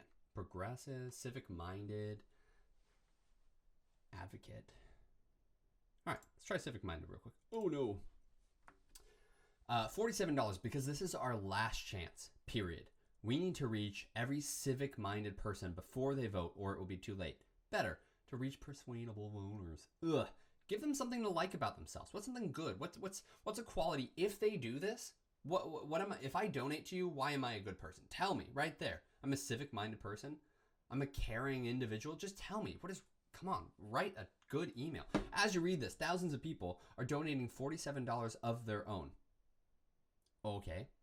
As you read this, thousands will donate $47. Okay, why do I have to do it? Why are you undermining this? Because I guess the appeal here is that other people are doing it. Now they're hoping you'll do the same. What do you say? What a horrible call to action, because there's only one way we'll win this race together. Please contribute $47 directly to Kamala Harris's campaign for president today. Do it to help us catch up where we're being outspent. Do it before the end of the month. Just do it today. Ugh, gross. Okay, so they make this call to action over here.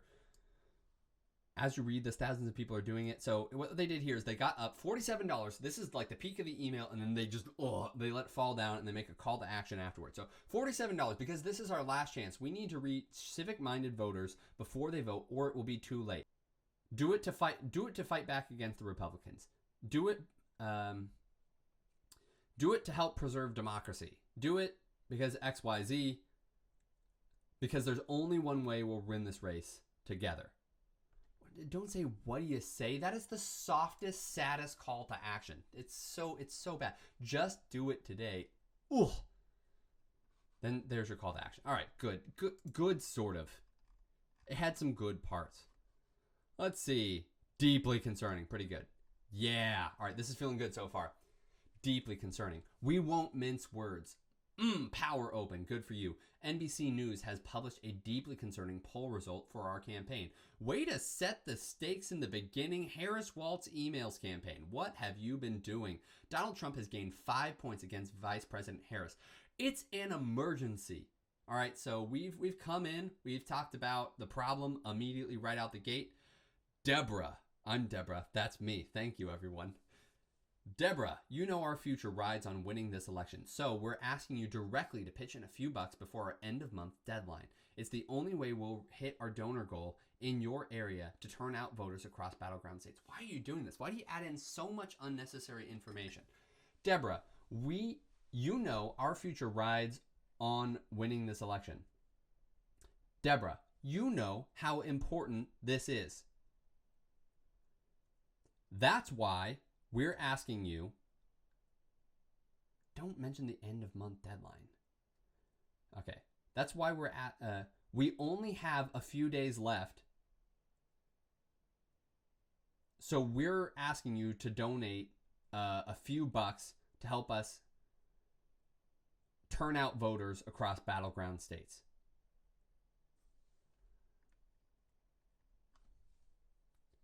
Why this? We checked our records and saw that you haven't contributed recently. I guess we're going for guilt, but why do you 4 lines in a row? So we're lowering our ask to $10. Why would you do that? Will you pitch in your first $10 or even more to help our vice president defeat Trump? Why wouldn't you say we're lowering our ask? Even $10 can make a difference. Why you lower the expectation and don't give any sort of a benefit? Even this can help. What are you doing? Call to action.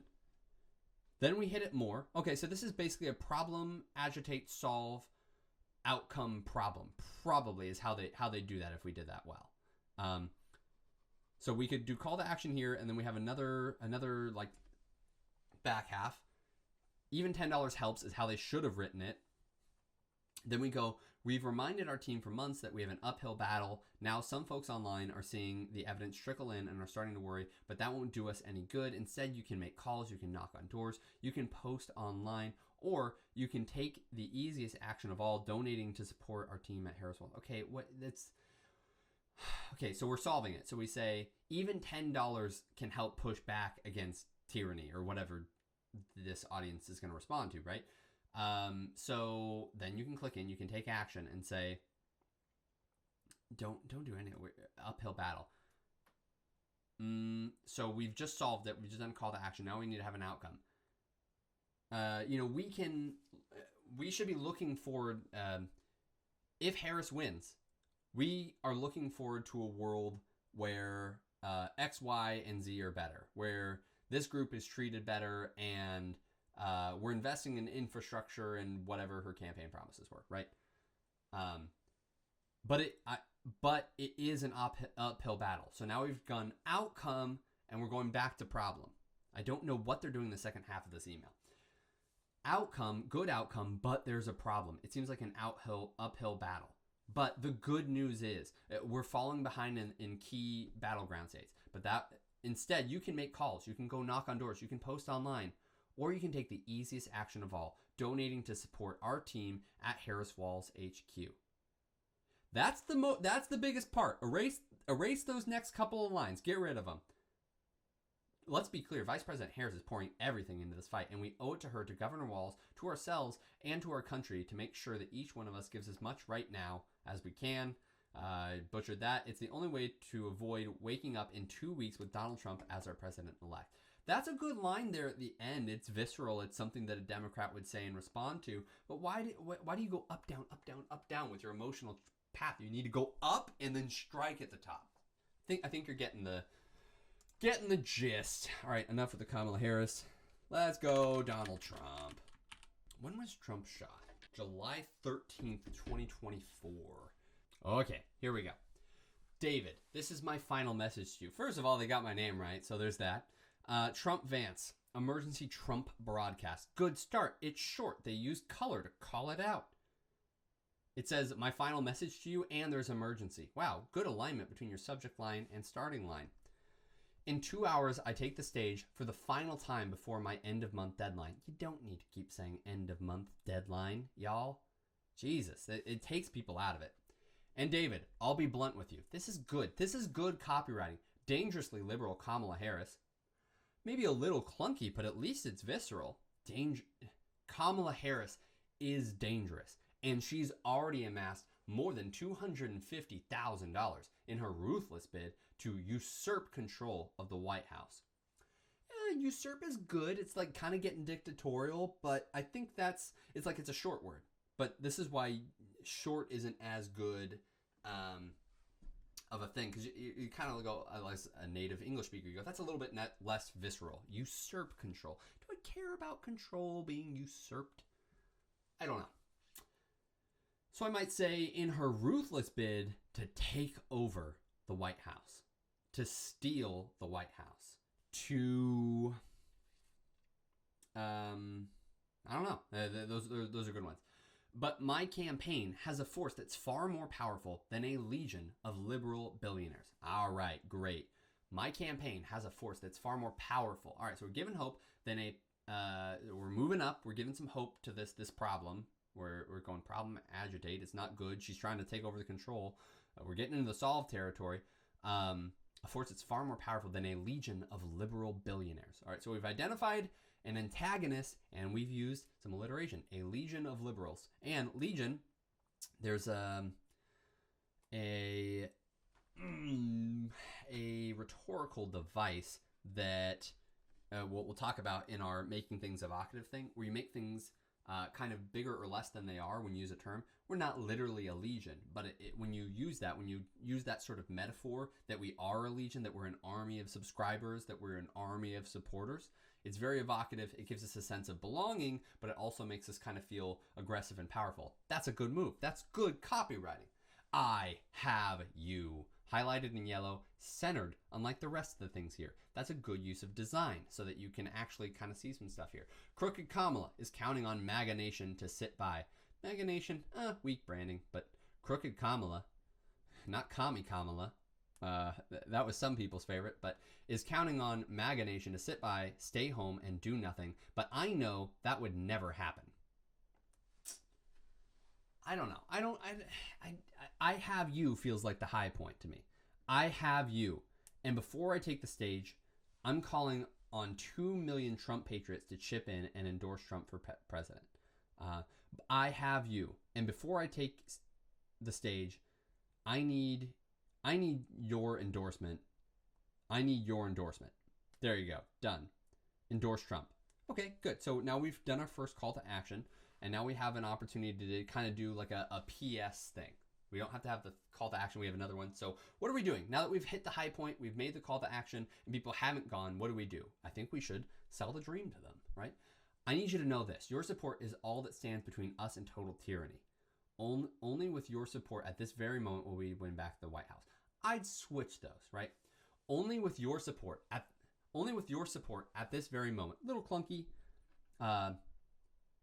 It's only because of your support in these trying times. In these trying times, it's only your support that.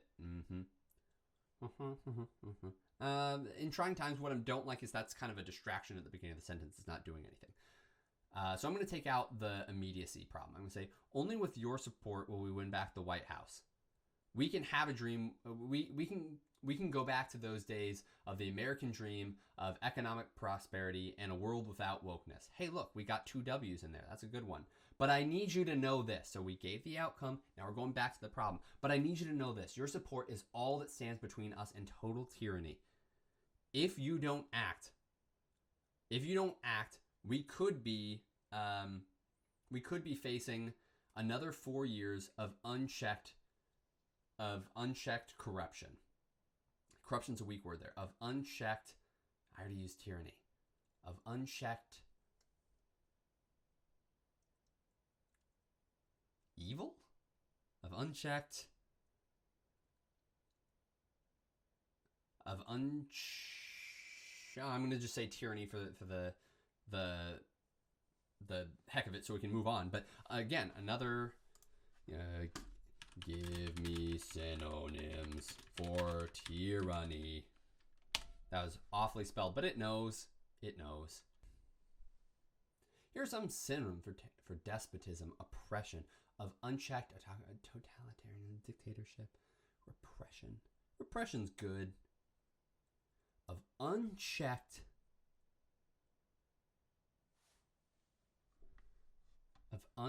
despotism. Sure, let's do that.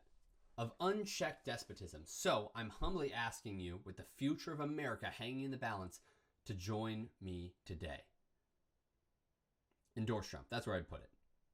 Thank you, and I know nothing will stop us from making America great again. Donald Trump. That's where I'd put it. That's how I'd do it. All right. So it's a good one.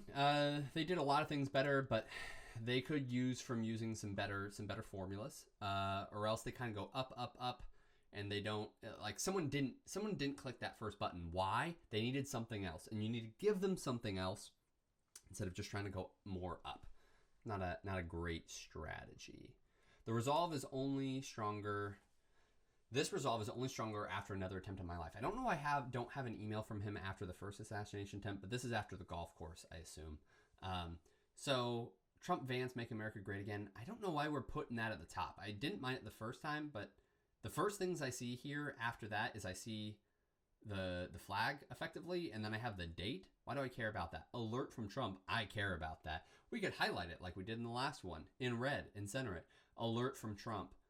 My resolve is only stronger after another attempt on my life. I will never slow down. I will never give up. I will never surrender. Hey, look, I will. Directly taking from Winston Churchill. Great. We will never surrender. Right? That's great.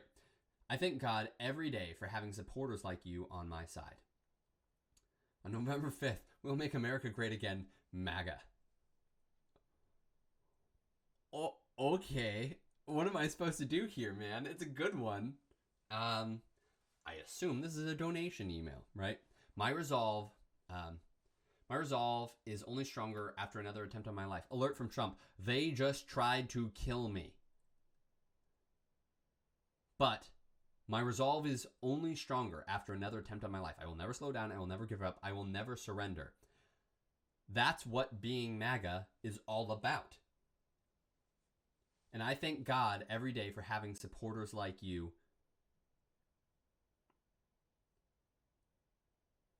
on my side.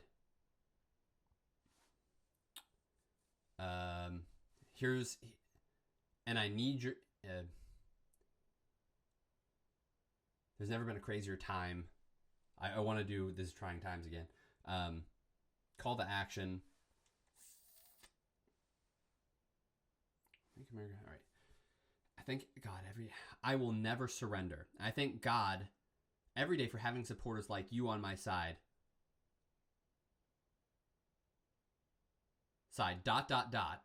People who never surrender. People who won't give up. People, no, it's backwards. People who never slow down. People who never give up. People who never surrender. And I need your help today. And then call to action, help Trump. Much better, much more active. It moves up and it strikes at the end of it. All right, great. There we go. That's how you do it. All right, I think that's probably good enough on those. So let's talk about non-political ones really fast. Let's talk about survival guide and start your preparedness journey today. Give me the landing page. Yeah, baby. Landing page. Okay, great. So we're not going to go through the VSL. I can't go through the VSL. It is what it is. But I'm going to prepare this link for you so that you can go to it. Are you prepared for the coming collapse?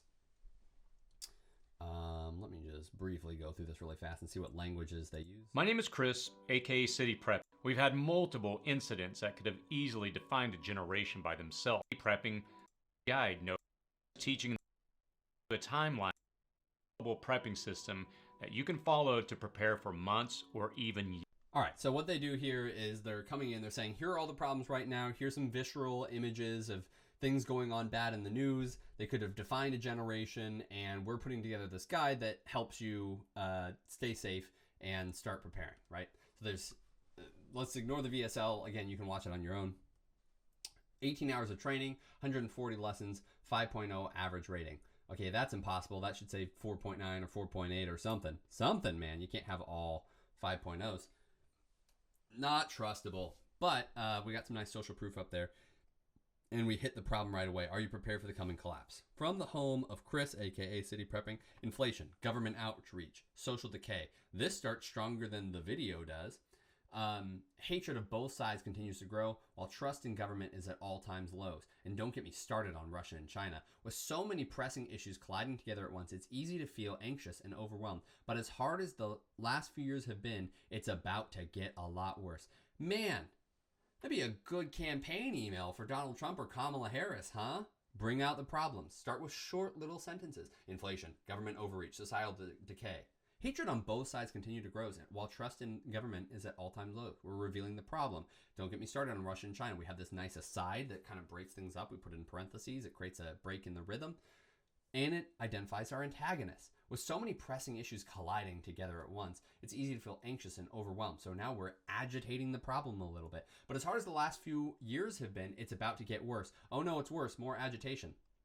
Fact is, the America of our childhood is gone for good, and when the next disaster strikes, no one is coming to save you. I'm alone. I'm scared. It's in bold. There we go. There's no safety net. The systems in place to protect the population are deteriorating. Whether it's something as simple as losing your job to an extinction level event like a comet strike. In between, you have threats like floods, earthquakes, wildfires, crime, EMPs, civil unrest, a divided nation, cyber and terror attacks. There are more threats today than ever in our lifetime, and the need to be self-sufficient has never been greater, which begs the question, with so much uncertainty, why are so few prepared? All right, so we're going problem, agitate, agitate, agitate. Now we're getting into revealing a problem here. If you look at the 12-gauge landing page, what we're talking about here is we're starting to reveal the solution. So I'm going 12-gauge landing page. Let's go up. 12-gauge. 12-gauge. All right. So we went attention, intro. We identified the problem, and now we're technically providing the solution, right? We're not revealing our offer yet. We're not giving it the name and the Godfather offer. We're just providing the solution. All right. So back to the page. With so much uncertainty, why are so few prepared? And by the way, we have the former director of U.S. Strategic Defense. We're appealing to authority here. So we're saying what could go bad. It goes along with this, but we're highlighting a different problem from a reputable source. If the grid went down for a long time, within a year, 90% of the U.S. population would die from starvation, lack of water, and social disruption. We are talking about total devastation. Oh, not only is that bad, but we have a high impressive number. That's the Claude Hopkins angle. 90% of the U.S. population, I thought it would be 20. 90%? Within a year? That's awful. That's not good. Huge, huge problem. So much uncertainty. Why are so few prepared? If there's anything I've learned over the last 20 years involved in emergency preparedness, plus the feedback I've gotten from nearly 81 million views on my YouTube channel, we're showing some authority here, and introducing ourselves and our background, which is step number 4. It's that we all go through the same struggles when it comes to preparing for an uncertain future. I see it all the time in the comment sections, folks saying things like, all right, we're getting some social proof. People are feeling this. This is a universal problem people are facing. I don't have the means to bug out to some mythical promised land, and there's not a lot of information for those who need to survive at home. The more videos I watch, the more overwhelmed I get. Bug out bag, get home bag, whatever the heck bag, and it all feels like I need to do everything immediately or the world is going to end.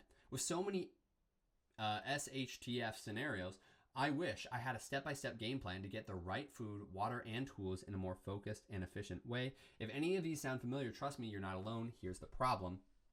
All right, so we introduced the problem, and now we're re-agitating we're getting to a solution, and now we're pulling back and say, actually, we're not quite at a problem. The prepper community is filled with misinformation and bad actors. It sickens me how often I see experts in our community scaring the heck out of people to get more clicks on their content, leading to a lot of folks feeling paralyzed by fear and thinking, Why get started if the world is going to end tomorrow? On top of that, each of us lives in a different situation with unique disaster scenarios, and I see far too many people wasting their hard-earned money and free time making the same prepping mistakes again and again because there's so much conflicting information.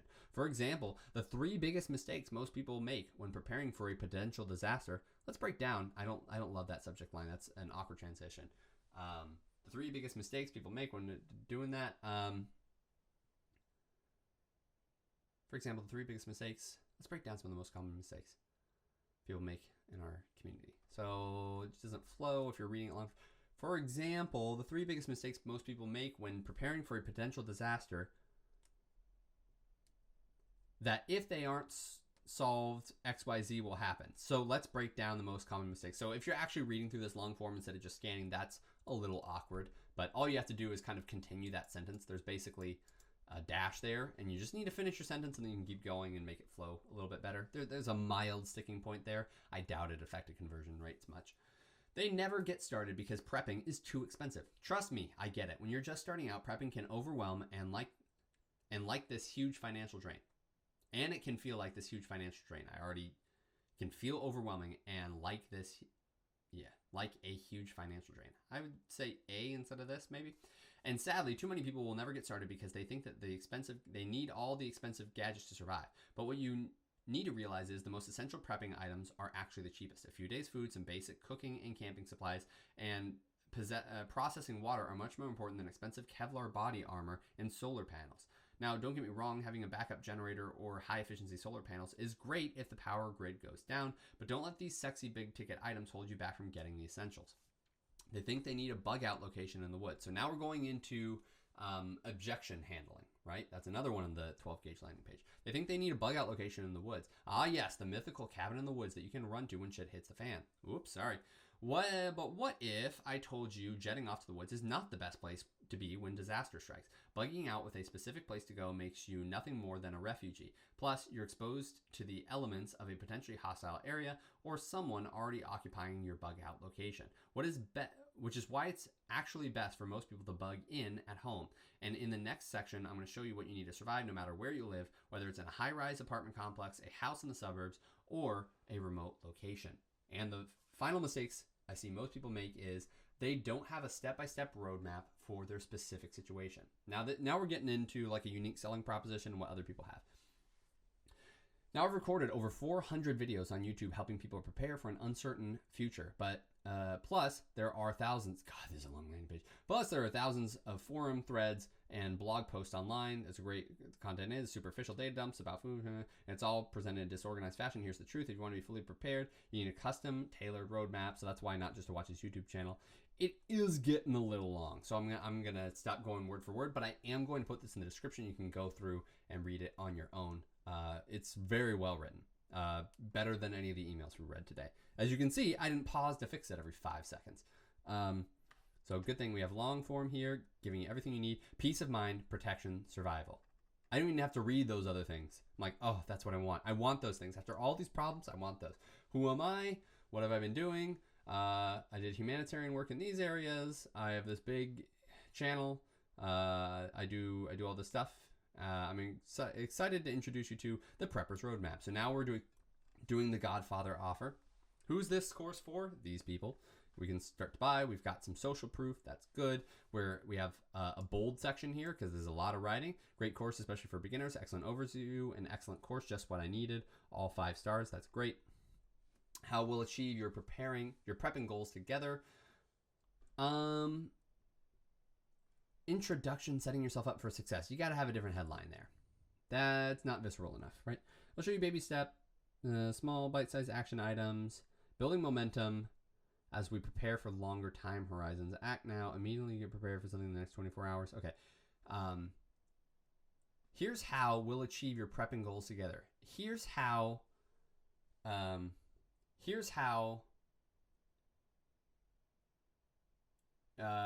you'll get prepared, we'll get prepared. Here's how we'll prepare you.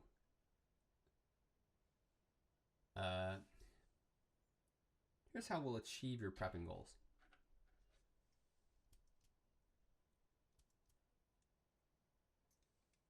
I'm going to leave that for now. We'll not solve that problem right now at this moment. I think it's too long, though. I think, fine, you'll have to have me fix it, huh? Here's how we'll help you get prepared. That's better. Prepping goals together is a little awkward. Here's how we'll help you get prepared. Maybe even say finally get prepared. Introduction, setting yourself up for success. That's step 0. No. Maybe I'd say the first 24 hours. That's a good one. And it kind of catches some attention. And it gives a insight into the immediacy of it. Step 1, risk assessment, risk list, bug in versus bug out. So we're going to decide those things. Step 2, your 3-day survival kit, simplified storage, turnkey tech. Yeah, I think here, my survival kit, mobility matters. Simplified storage. What about water? You've got some interesting names, but I think you're forgetting the benefits here, right? The beginner's buyer's guide. Do I want to buy or do I want to be prepared? I don't think I want to buy. I think I want to be prepared. I want to spend less money. I want to be safer. I want to carry less weight. I want to have more calories, more nutritious meals so I have more energy. I want to keep my communications. So that's going to impact why I need turnkey tech, but I care about my communications more than anything. Sanitation, it might be the never get sick, whatever. Like there's different ways you can do this. So mobility matters. That's talking about how light it is, more or less, a car and everything. Do you have what you need to move? So instead of mobility matters, I'd say, here you'll learn, here's some of what you'll learn: the beginner's buyer guide, the prepper basics guide. For mobility matters, we're going to say something like, travel light, get home safe. Simplified storage, we're going to say, do more with less. For what about water and efficient foods, I'm going to stay hydrated and well fed. Turnkey tech, I'm going to stay connected with loved ones. And sanitation survival, I'm going to say, the never sick advantage, or something like that. All right, so we've highlighted the wrong thing in bold there, because we're going over things that we don't really want. We're just kind of saying stuff that sounds good. I'm sure it still converts well, but we're doing it kind of weird. Kind of same things here. Caloric considerations. Why do we care about caloric considerations? We want high calorie and delicious meals. All right, great. So I think you see what we're getting at here. All those bullets kind of use improvement. Conclusion: creating your own game plan. Okay. Limited time offer. So now we're offer stacking. This is good. Reveal your offer stack. The where to start flow chart. Weird name. The where to start flow chart. I get it. Maybe they are having a hard time getting started though. But I'd add something about success there, right?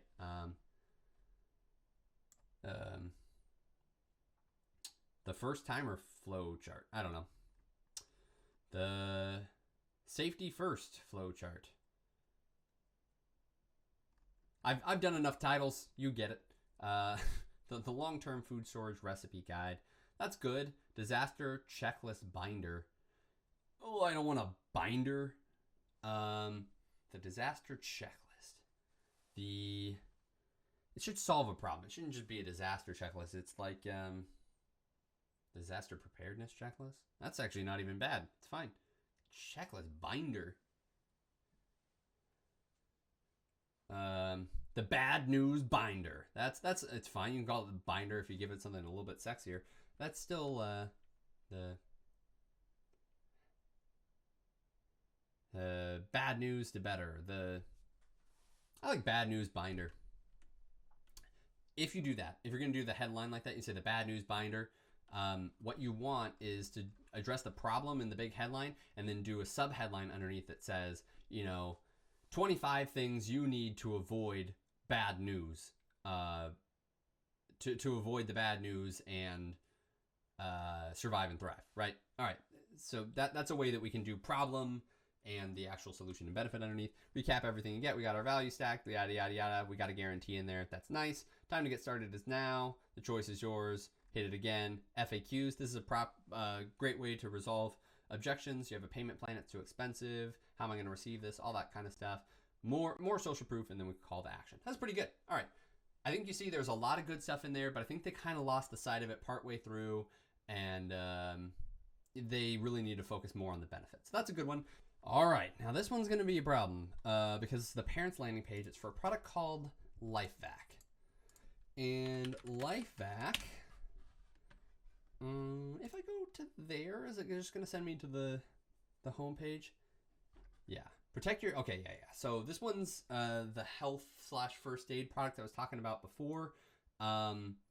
This one's going to hit kind of hard, and this one feels a little bit less like the conventional sales letter we were just on that's super long, takes you a long time to scroll through. This one feels more like a regular website with some direct response elements. The important thing here is that this is basically a first aid thing where you can dislodge things that are stuck in babies' throats. And so protect your family today. Every second counts in a choking emergency. I wish I had more time to read that. LifeVac is the #1 choking resource that saves lives. Good reviews. I can't see the yellow stars very well in the blue background, so that's a mistake.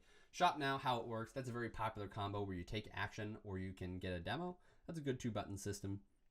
3719 lives saved by LifeVac. This is the big important number. What's the impressive number? This isn't people who bought it. This is lives saved. Oh, wow. People use this all the time. That's huge. Watch a video of Austin police officers that saved the life of a 4-year-old boy. So I have to play this. It doesn't auto start, but it gives me a reason right here to do it. That's pretty good. A 4-year-old boy with asthma stops breathing and starts turning blue. So cops rush to the scene as the child's panicked mom prays for a miracle. A little boy is choking. Wow. That is a huge video, man. Just slap it on there. Hey, look, this kid's dying. He's dying. What a problem agitate solve, man. Just come out the back swinging. All right, so what is it going to do? After I've seen this problem, you can protect your child. You're going to ask the question, can you physically save your loved one? You can use it on yourself. Those headlines don't really go together, but I think they are impactful. So minus some minor rephrasing here. You say, protect your child, save your loved ones, use on yourself. You could do that. Or you could go the other direction and say, are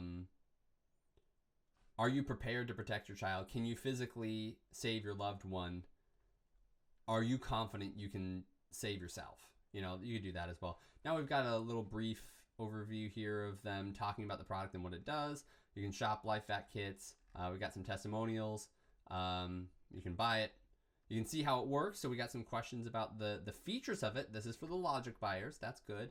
Then the Hall of Saves. Oh, what an ending. Look at all those people.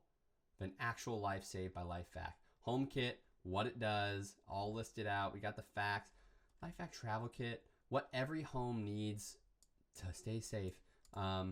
Yeah, your headline could be a little bit better there. What every home needs.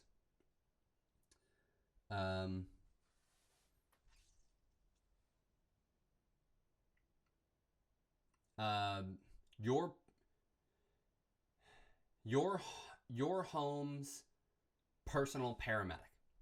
It's a little bit better, a little bit more action. The LifeVac travel kit. How about I would make this LifeVac travel kit. That's fine to have it in there. Sometimes you'll have like an H1, like a big header, and then you'll have a smaller header above it, like an H4, a little bit smaller. So I'd say LifeVac travel kit, H4, that's fine. H1, what's the benefit here? Stay safe on the go. Okay, that's much better. That's an actual benefit there. All right, we got some stats, facts and figures. There we go. Again, I'm going to link to this. I think you should really watch this video. This does a great job. Obviously, it's just picking a news highlight, but it's so impactful. It really viscerally addresses the problem and shows right next to it, hey, here are all the people we solved. It's a great way to do things. All right, y'all, let's get to it. Let's actually write some stuff, huh? Day 2. Let's get to writing. Ah, it feels good. All right, so what we've done so far is we're gonna practice a little bit here. We're gonna go through a couple different things. What I call my rewriting my breakup letter, my damn it Martha, and my write Governor Bob. So these are all examples. We're not getting into is it an email, is it a landing page? We're not getting into any of that yet. Right now we're just writing letters. It removes the problem of the format. We're just trying to convince someone of something. But remember, all good marketing is kind of in that 3-act structure. You got to give an introduction and get attention. You have to convince them, tell a story, convince them to buy, and you need to get them to take action. Everything, every persuasive piece of content is trying to do that. All right. So don't feel like because it's not in an email that we're not saying click here at the end of this. Because it doesn't say click here doesn't mean you didn't ask for them to take an action. We'll work on that. I think probably around episode 7 or something like that, we'll get into actually writing in short emails and then long emails and then landing pages and all that. But for now, we're going to keep it just to letter format. So years ago with my first girlfriend, I was cheated on.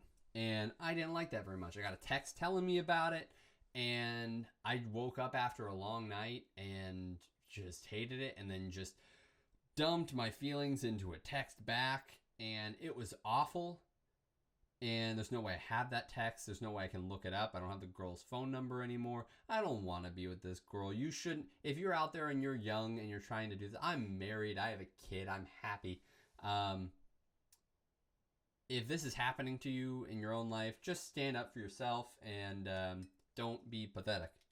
There are more people out there who will treat you well.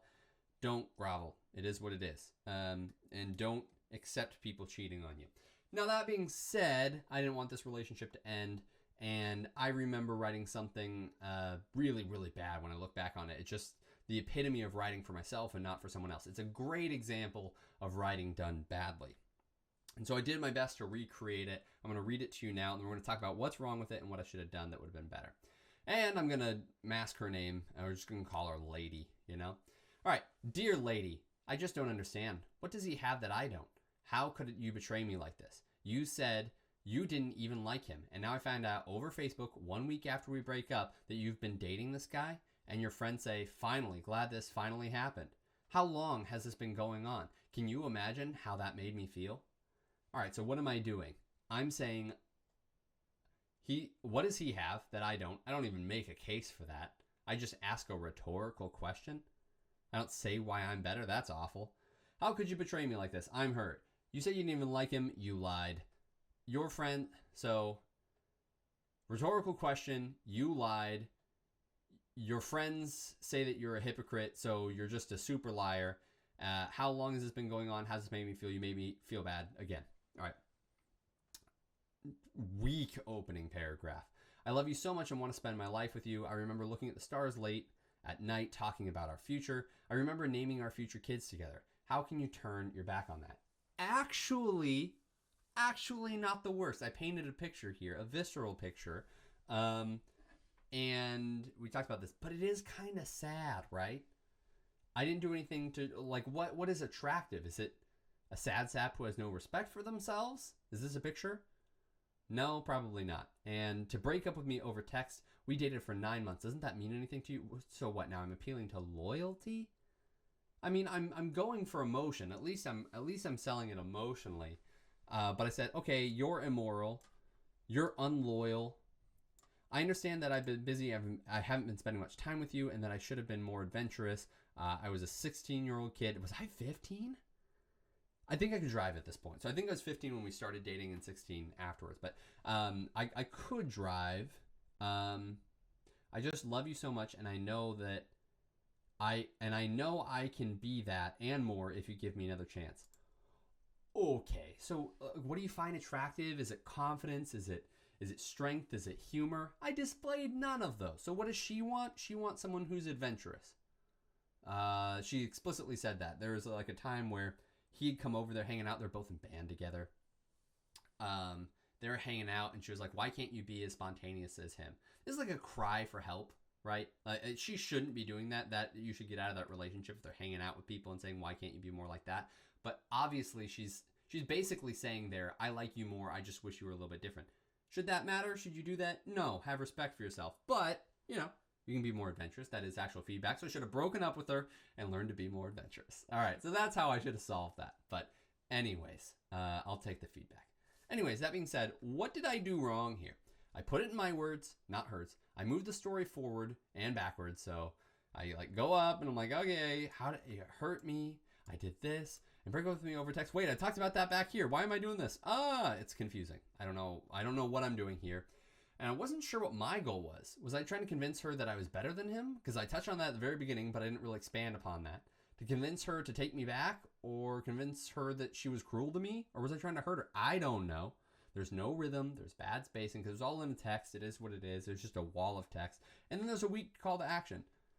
If you just give me another chance. Okay. What I should have done differently. I need to figure out what my goal is.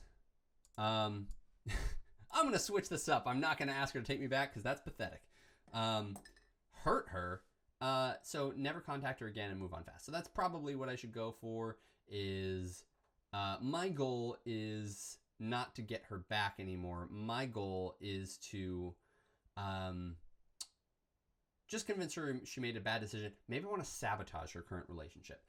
She can't be with me anymore, but she has to realize this guy's no good. That's a good angle. No rhythm, bad spacing, weak CTA, hurt her, get her back, rewrite. Okay, so I wrote that a long time ago, but I don't want to set any bad examples for y'all, so I'm not going to do that. Okay, so here we go. Let's go to insert. We're going to go to break page, breakup letter, V2, baby. All right. Dear lady, we could do something less respectful than lady. I'm not going to do that because this is a polite video, but you know. Dear lady, that's so funny. Okay. All right. Sorry, I forgot my backlight. Oh, here, have a backlight, David. There you go. Now you're shining. All right. So what am I doing differently? All right, we're gonna. Oh, okay. Why is that so big? What happened? Why are you 24? 11 probably? Yeah, there we go. Okay. So here is our new version.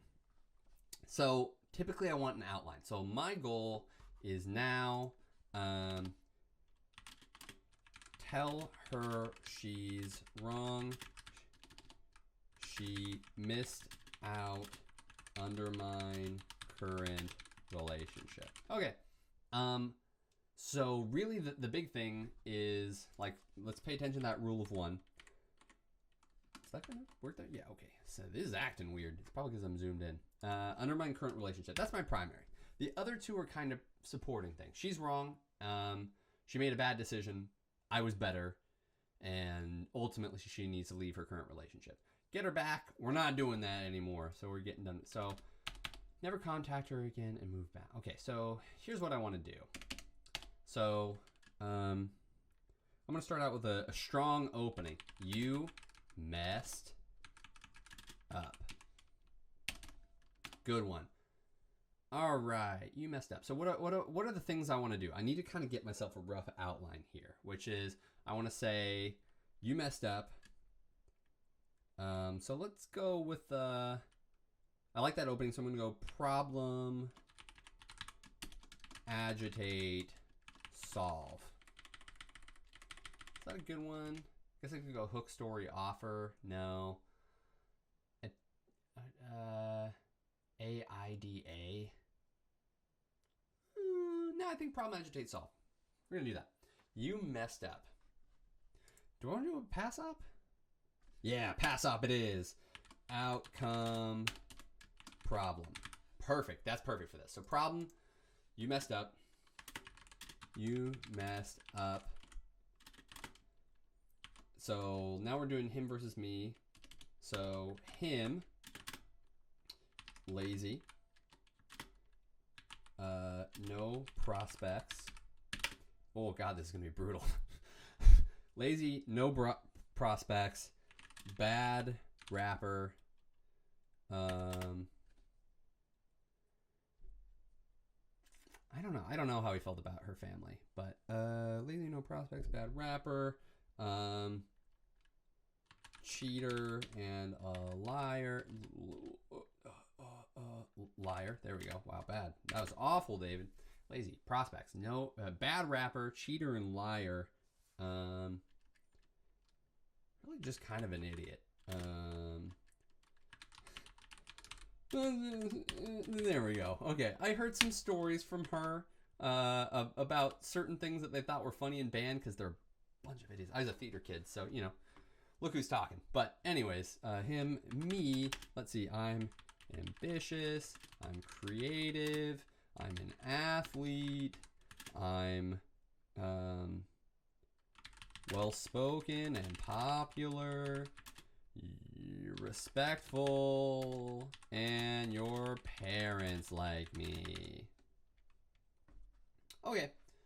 Solve. Here's the fun thing. You got that with me. Outcome. A house. A good life. 3 kids. But the problem is that you picked him. Okay, so that's a good outline. It's pretty good. What does he have? So now I'm going to go through my old message and see if there's anything I wanted to include. What does he have that I don't? We're kind of covering that in the me versus him section. How could you betray me like this? Just making sure I'm recording. All right. How could you betray me like this? Maybe not bad. Include. You said you didn't even like him. Now I found out over Facebook you break up with him. That's a decent story, so we'll include that. Not how you made me feel. She doesn't care how long it's been going on or how it made me feel. That's just making her feel like a bad person. But not in the way I could. I love you, want to spend my life with you. Absolutely not. I remember looking at the stars late at night and talking about our future. I remember naming our future kids together. How can you turn your back on that? Not that part's not good, but the other part, there's something in there. And break up with me over text you overnight doesn't mean anything. I understand I'm a bit busy. I'm not adventurous. I just love you so much. So let's reframe something. Your parents like me. So he's nope. So he's adventurous, but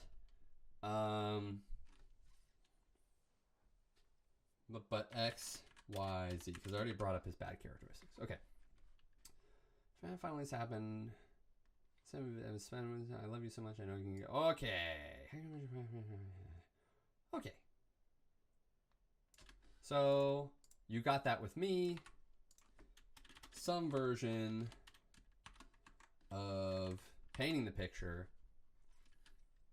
That might be a picture that I go, how could you portray me like this? Okay, well, just work with that. Okay. Problem. You messed up. So agitate.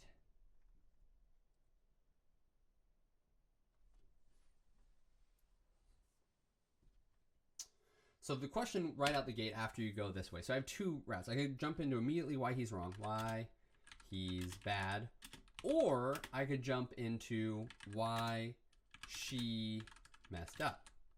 If I go why he's bad, I don't really spend much time in the agitate area. I mean, it is a little agitatey, but I don't know. Do I want to go into why she messed up first? I think so, because that's more in line with that first line. So I want to open up, say you messed up, and here's why. Okay, so I'm going to do that. Why she messed up. So why she messed up. By the way, I would normally fly through this, but I'm trying to kind of let you into my internal world of how I organize this and how I get started. You messed up. So what did she do? She lied, cheated, reputation is broken. You look like a no, not gonna do that. Let's keep it relatively PG. Let's keep it buttoned up. You lied, you cheated, your reputation is broken. Good enough. Good enough. Your friends think this about you,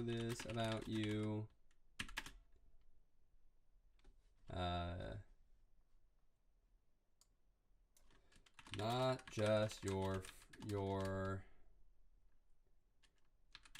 acquaintances, but your friends and family too. Okay, that's not a bad angle. All right, you messed up. All right, why did she mess up? What's the bridge between those? Why she messed? She liked. All right, you wanted more adventure,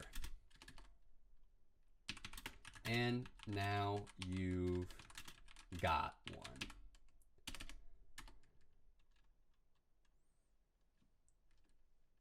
You wanted more adventure, and now you've got one.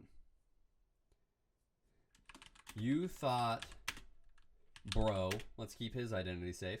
You thought bro was a good move, but you were wrong. Why was she wrong, right?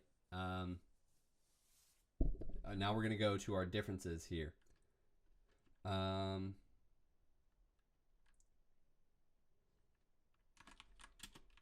You traded in the, this is a good metaphor here. You traded in a luxury sedan. This isn't going to be the right one because this isn't her thing. You traded in a luxury sedan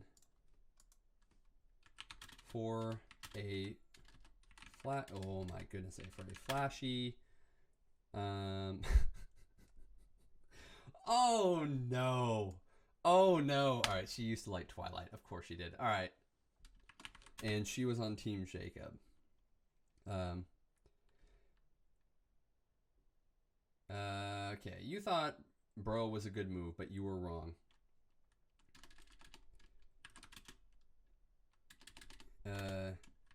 He probably seemed like a good choice. I don't know enough about Twilight, so I'm not going to be able to do this very well. He probably seemed like a good choice, but I could do research. Why do people like Jacob over Edward? Edward might have been exciting as a vampire with the classic romance tropes of the brooding, mysterious man, but Jacob was more relatable. He was just a teenager living a normal life and faster. Okay, that's not too bad. It actually lends itself pretty well as a metaphor. Breakup letter.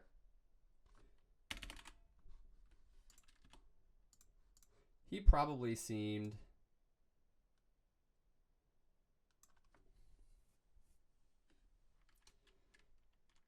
exciting, brooding, and adventurous.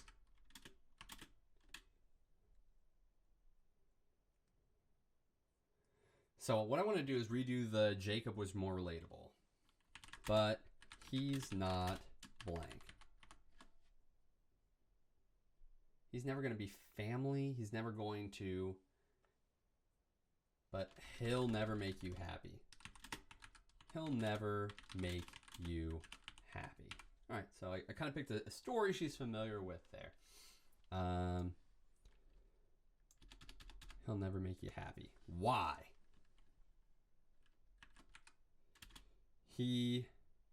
So we're going to reframe all of his benefits here. So he's exciting.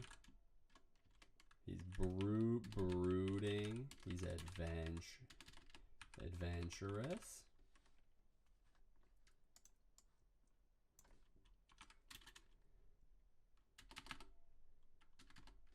He's exciting. So like we're 30. He's a lame white guy with I assume, I haven't checked up on him in years, who had like a rapping career, never done anything else professionally.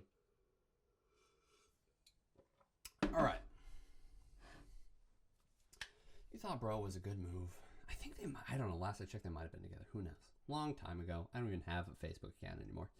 You thought bro was a good move, but you were wrong. He probably seemed exciting, brooding, and adventurous, but he'll never make you happy. You know he's a liar and a cheater, and while he may seem fun and while he may be fun for while you may have fun together over and for an afternoon,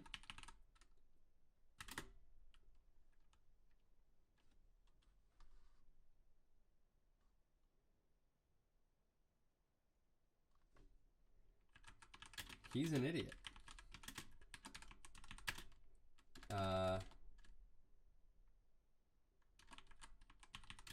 You'll never have... So I could talk about my good benefits, but I'm not trying to get her back. I'm just trying to undermine him at this point, right? You'll never have a real life with him. Certainly not a happy one. What life can a deadbeat with a failed rap career give you? What things does she want outside of just a life? She wants a life.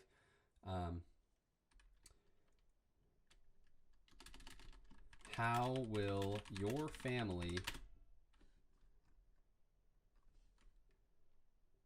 He's a liar, a cheater. Certainly not a happy one.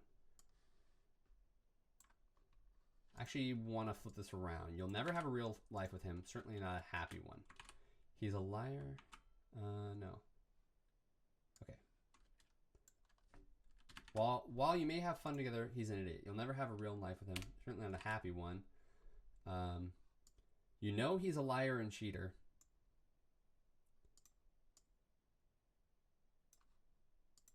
You know his reputation. He's a liar and a cheater. Your family knows that.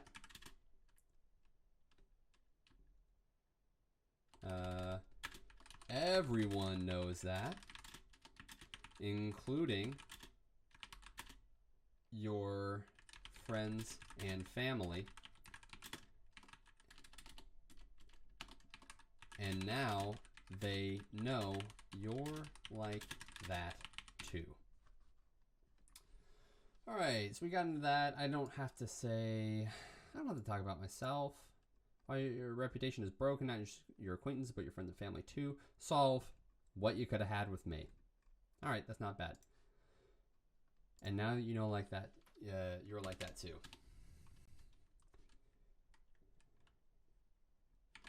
We could have had a great life together.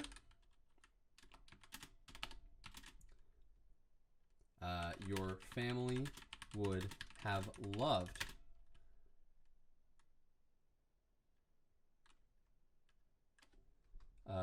let's go back to the stories, right?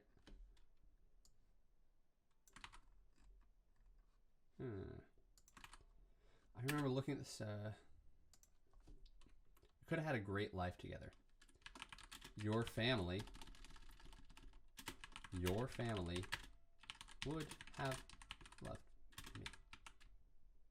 Nah, let's not hit that yet.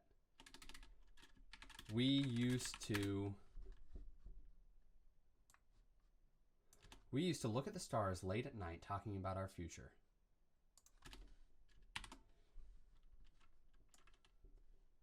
All right, we're getting a little dense here in the text, so I'm going to space it out. Naming our future kids.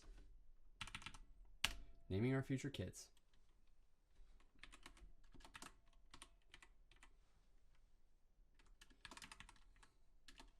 Talking about music and theater.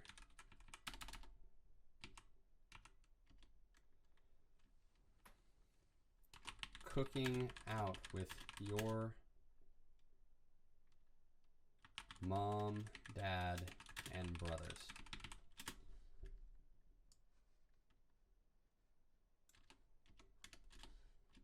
But now,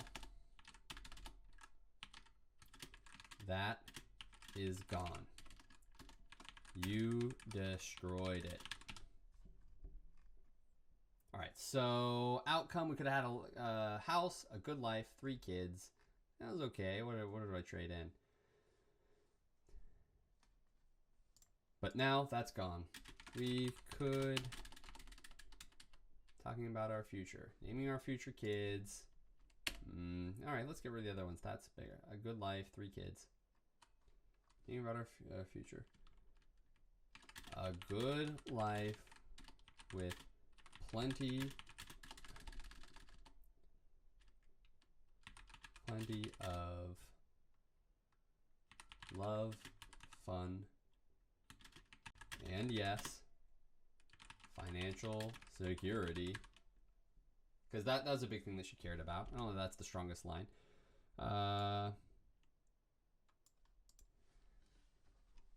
Naming our future kids, a good life with cooking out with your mom, dad, and brothers. But now that's gone. You destroyed it. So now we've gone from outcome to problem again. You destroyed it. You picked. So now I'm going up. I'm hitting her again. We're getting really intense. So I need to. I'm not actually going to say you should break up with him because that's a bad move. But what I want to do is get right up to that point and leave it there and be done. Drop the ball, right? You destroyed it. You picked.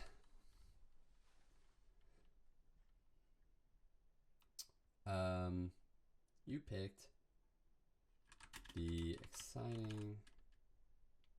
You picked the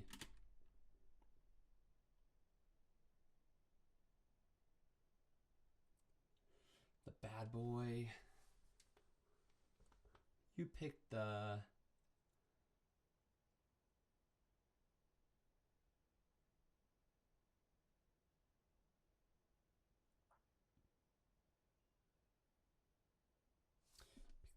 jerk. You picked the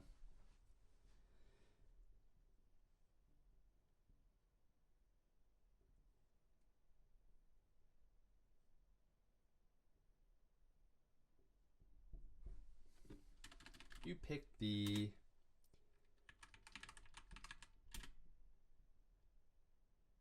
picked the deadbeat because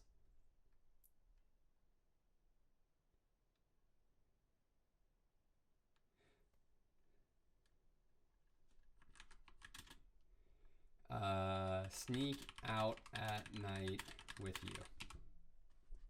The deadbeat idiot. That could be better. The deadbeat idiot. Because he sneak out at night with you.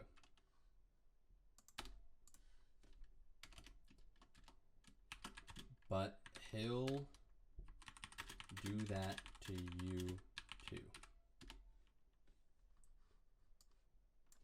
He'll sneak out. I'll do that to you too. Yeah.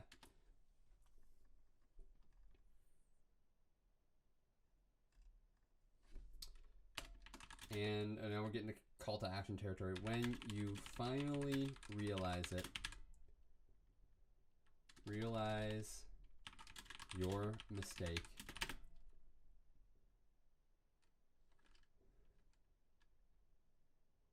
No one will be there for you. Oh God, this is hard. Not your family, not your friends, and definitely not me. Ouch! All right, that's pretty good. There's a couple of word choice things in there that could be a little bit better. Let's see. Dear lady, you messed up. You wanted more adventure, and now you've got one. You thought bro was a good move, but you were wrong. He probably seemed exciting, brooding, and adventurous, but he'll never make you happy. He'll never make you happy. Make you... See, that's hard because he did make her happy in some way. So that's the wrong appeal. But he'll never make you feel safe. He'll never make you feel fulfilled. Safe and fulfilled. All right, you got to play to your strengths, right? He'll never make you feel safe and fulfilled. Is that right? That's too boring. It's too bleh. He'll never make you feel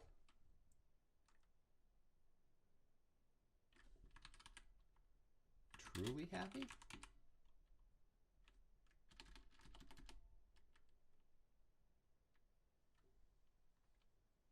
Truly content. Let's go truly happy. Though there's a fix there probably. I think you see what I'm going for, where you have to pick the right word there. While you may have fun together for an afternoon. Okay, yeah, that's fine. But it'll never make you feel truly happy. And then the next line is kind of going into it. While you may have fun together for an afternoon, he's an idiot. You'll never have a real life with him. Certainly not a happy one. Okay. Okay, so here's where I need to... He's an idiot. That's not what's wrong with him, right?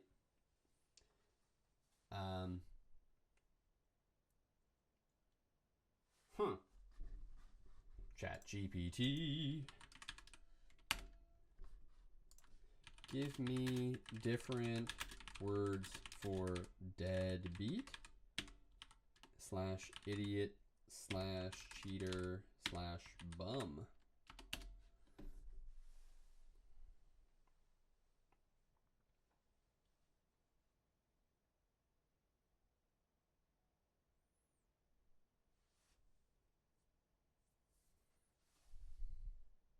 Leech is pretty good.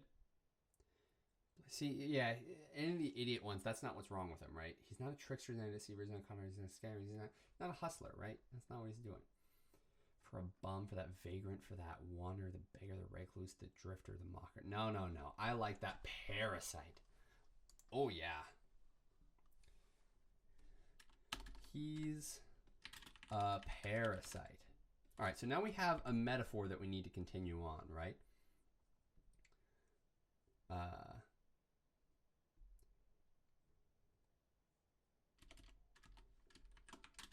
He takes and takes.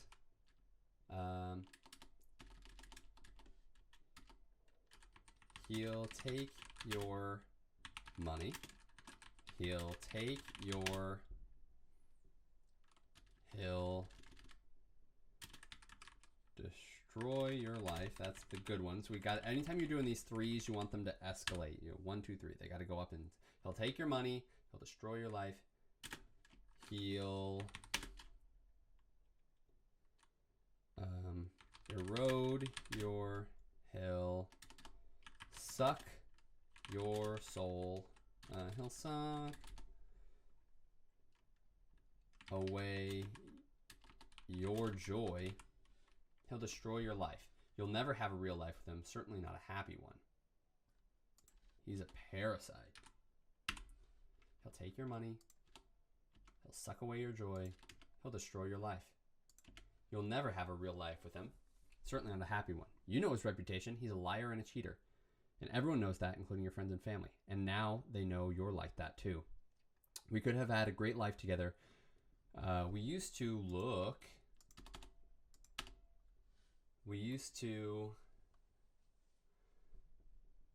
let's say look is a little, it's not evocative enough. We used to lay in the grass at night, looking at the stars.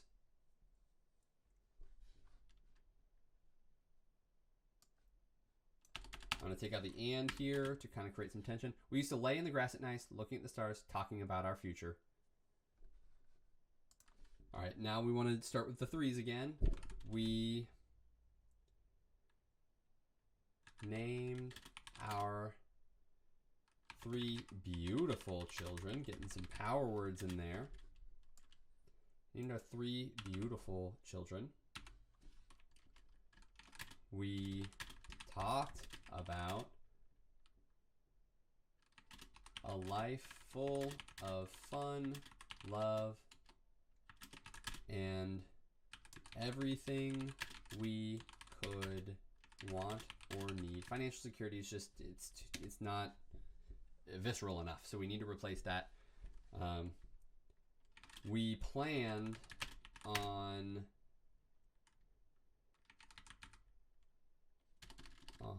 fun cookouts every weekend with your mom, dad, and brothers.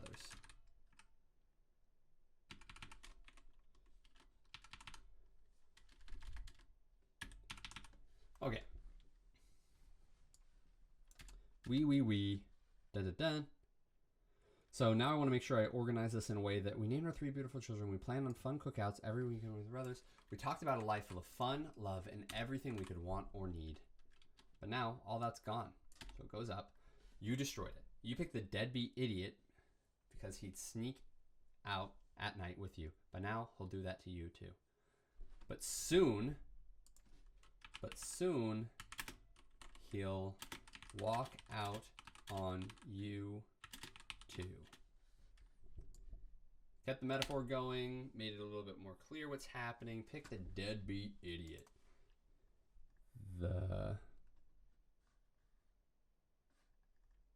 Say deadbeat?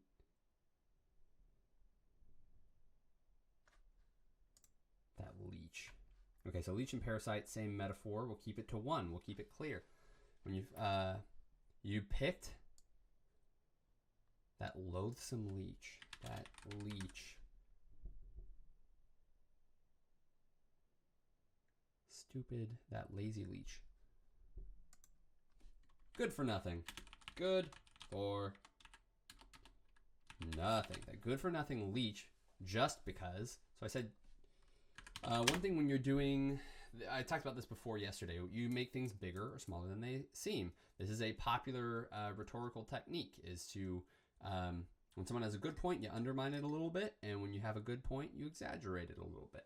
So instead of saying, oh, he'd sneak out at night with you, that was something that you like, you say, just because he do this, you implicitly undermine it in your statement. So you pick that good for nothing leech just because he'd sneak out at night with you, but soon he'll walk out on you too. And when you finally realize your mistake, no one will be there for you, not your family, not your friends, and definitely not me.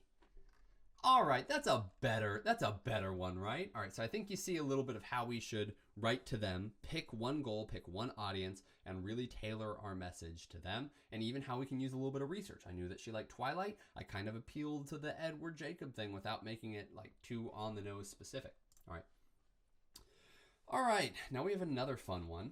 So a while back, there was this meme about George Washington, and he'd yell at Martha Washington for various things, including letting in the damn ghost children. I don't know why this was the joke, but it was the joke, and it was really funny. And because I also have a book from George Washington, I thought this would be, it's called The Rules of Civility and Decent Behavior. This would be a great way for me to do some research on how this person thinks and feels, and be able to write a persuasive letter from perspective of Martha to George. So in this situation, let's just pretend that George has run away from Mount Vernon to Philadelphia after her numerous ghost children escapades. And now I have to write a persuasive letter to George asking him to come back home. That's a fun little exercise. Let's see if I can do it. So I'm going to read you a couple of excerpts really quickly from George Washington and his Rules of Civility. Rule number 1. Every action, and these are his exact words, every action done in company ought to be with some sign of respect to those who are present. When in company, put not your hands to any part of the body, not usually discovered. Show nothing to your friend that may affright him. In the presence of others, sing not to yourself with a humming noise, nor drum with your fingers or feet. If you cough, sneeze, or yawn, do it not loud but privately, and speak not in your yawning, but put a handkerchief or hand before your face and turn aside. All right, so I've already got 2 good ones there. The first one was every action should be done with some sign of respect, and show nothing to your friend that may affright him. Those are good ones, so we're going to write those down really quick. What do I put on this? Here we go. Okay, so research. So George lives at Mount Vernon, went to Philadelphia. Yeah, I know I need to capitalize it. So every action done in company ought be done with some sign of respect to those that are present. Show nothing to your friend that may affright him. Like ghost children, Martha. Sleep not when others speak. Put not off your clothes in the presence of others. Yeah, don't get naked in front of people. That's bad. At play and at fire is good manners of the last to be the last comer. Effect spit not in the fire. Stop it. Stop spitting in the fire, guys. I'm just trying to see if there's something about forgiveness in here. Think before you speak. Pronounce not imperfectly, nor bring out your words too hastily, but orderly and distinctly. That may not be bad. That may not be bad. That's something. Think before you speak. Pronounce not imperfectly, nor bring out your words too hastily, but orderly. Did I spell it right? Orderly. No ampersands, distinctly. Okay, great. I think we have a good little thing here. All right, so I think I got the ammo I need here. I see a little bit of how he talks. Obviously, it's a little bit more old-fashioned, so we might be writing some longer sentences here. Gonna hit them with the bullet points. I shouldn't have done that. Why did I do that? Why? Research. Yep. Bullet. There we go. Okay, so we're organized now. Let's hit it with this. Okay, so where are we starting from? We got problem, agitate, solve. We just did one of those. So attention, interest, desire, action, maybe. Hook, story, offer, problem, proof, push. Problem, proof. Problem, picture, proof, push. Problem, picture, proof, push. I think I like the proof one because I can talk about how it's affecting the farm, the tobacco crops, and I can also kind of say in his own words things back to him. So I think that's a good thing. So problem. So from Martha's perspective,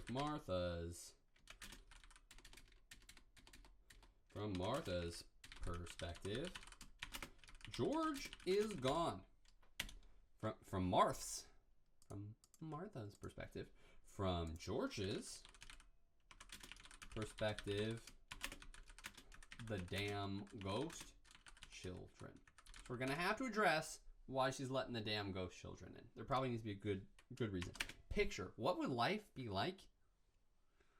I think that's a good one. I'm assuming a lot on behalf of Martha, but something like, you know, happy life at the farm, where we provide for everyone. George Washington did not have any children. That's what I want to do. I felt like that was true, but I thought, no, everyone had children back in those days. Happy life at the farm. We always wanted children. Who cares if they were ethereal? But I see now why that is wrong. You always say,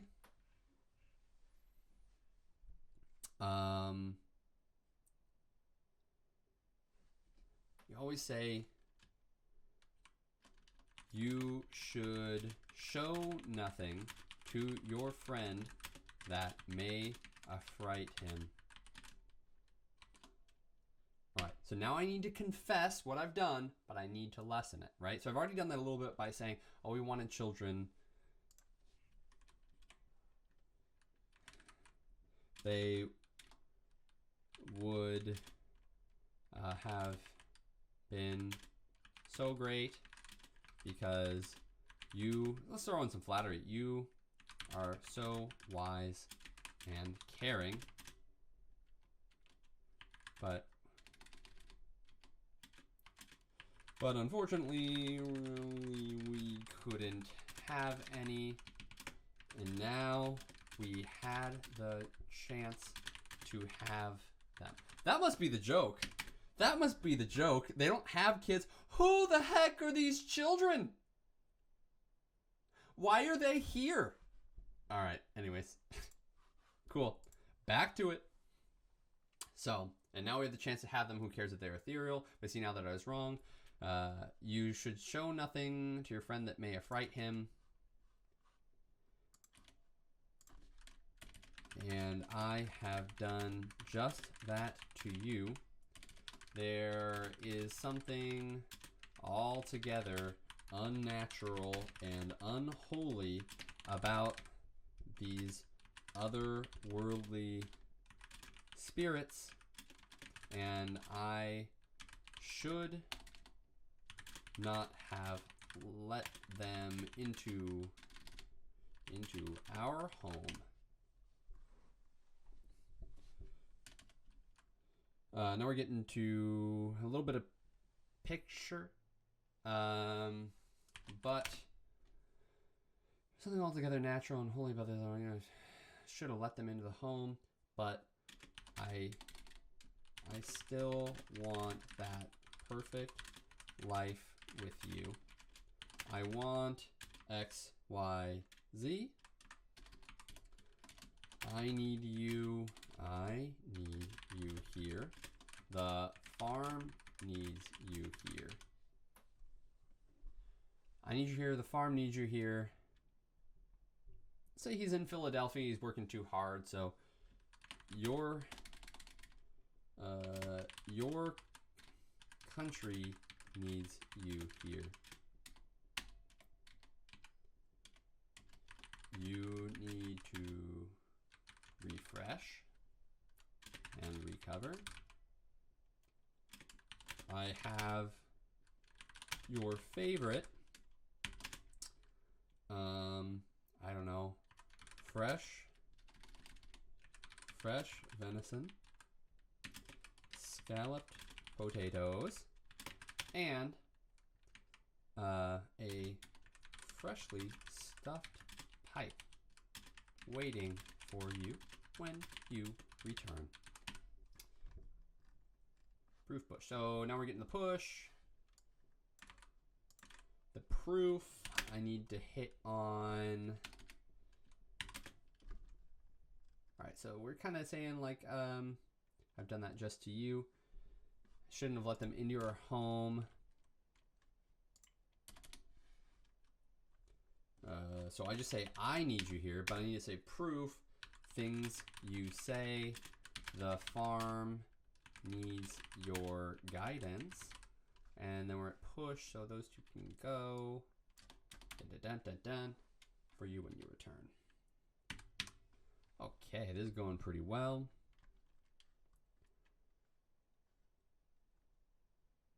Problem. We need a strong start. He's not willing to listen at this point, right? So we've got the damn ghost children. Started out. Boo! That's damn it, Martha. I don't think that's the move. Boo.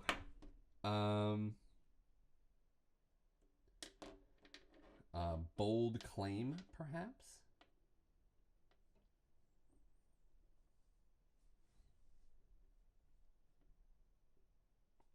So maybe, so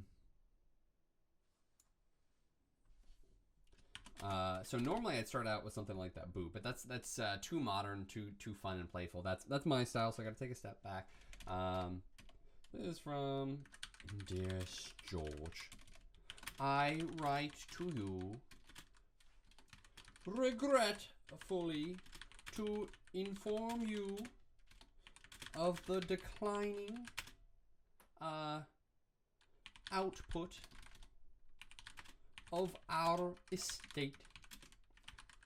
Without your agricultural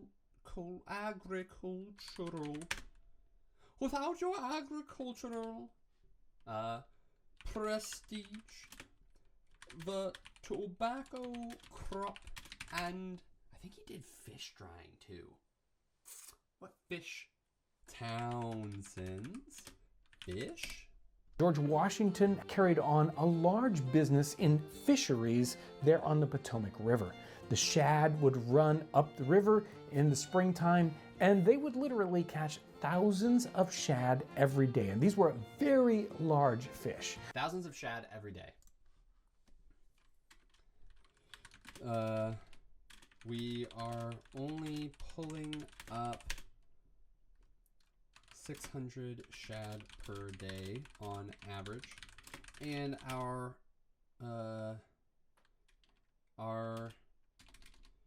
we are paying too much for our salt stores. All right, that's not written very well, but I got it on. I write you regretfully to inform you. I don't know why they're Irish. I write to you regretfully to inform you of the declining output of our state. Without your agricultural prestige, the tobacco crop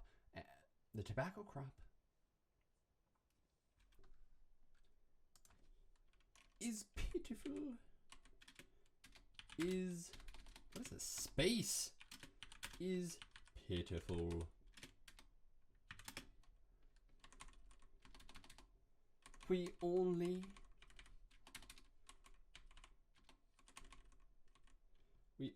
net roughly. We only net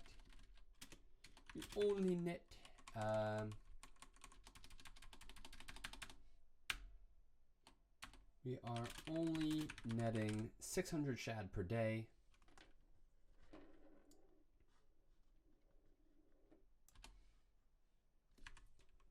And I am unable to negotiate a sufficiently low price for our all too important salt stores. All right, that's great. We learned a little bit about the business of Mount Vernon to inform you of the declining output of our state. All right, so now we've got that. So we introduced a new problem, that the farm is failing. This is a good reason for him to come home. Now I need to bring up the bigger problem, the original problem. Now we're objection busting, right? So we say, so what does he want? I'm going to say just the ghost children are gone. I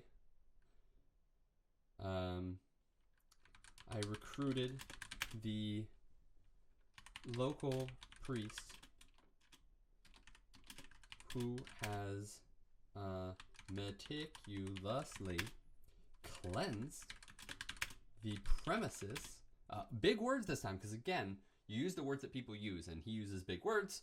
Very popular this time. I recruited the local priest who has meticulously cleansed the premises of all supernatural impurities. I realize I have finally warmed to your perspective on things, on the situation.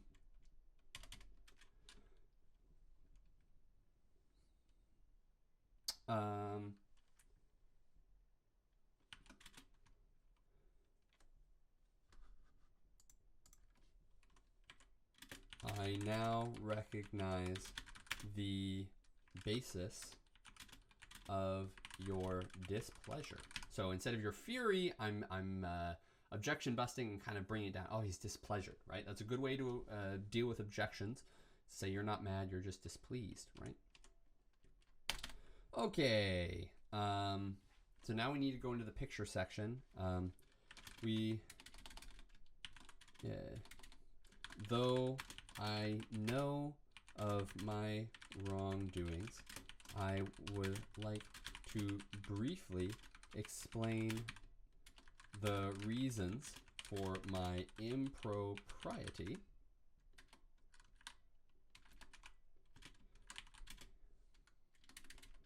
We have a wonderful life together at Mount Vernon. But something has always been amiss. But something has always been missing children to call our own. I don't know where my camera paused, so here's what I wrote. So far, I write to you regretfully to inform you of the declining output of our estate. Without your agricultural prestige, the tobacco crop is pitiful, and we are only netting 600 shad per day, and I am unable to negotiate a sufficiently low price for our all too important salt stores. The ghost children are gone now. I like now. Gone now. Or addressing the problem, I recruited a local priest who has meticulously cleansed the premises of all supernatural impurities. I have finally warmed to your perspective on the situation. I now, they would not do that short of a sentence situation. And I now recognize the basis of your displeasure. Again, a little bit longer sentences here than we typically would in modern day, because people had better attention spans back then. And paper was expensive, so it is what it is. Though I know of my wrongdoings, I would like to briefly explain the reasons for my impropriety. We have a wonderful life together at Mount Vernon, but something has always been missing: children to call our own.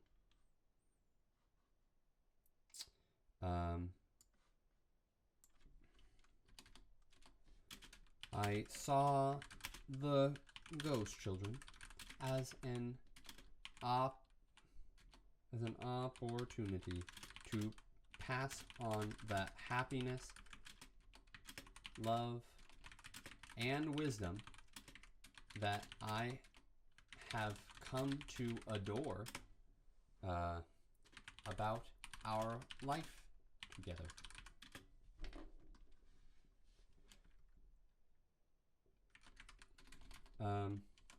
What does it matter if our children are ethereal?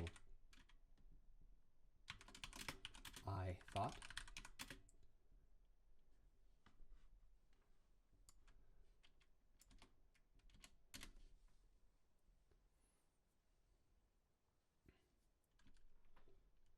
However, I see now that I have erred. Ooh. Spelled air correctly. All right. But I see now that I've erred. As you always say. As you always say, you should do nothing to your friend that might affright him. Regrettably, that is exactly what I have done to you.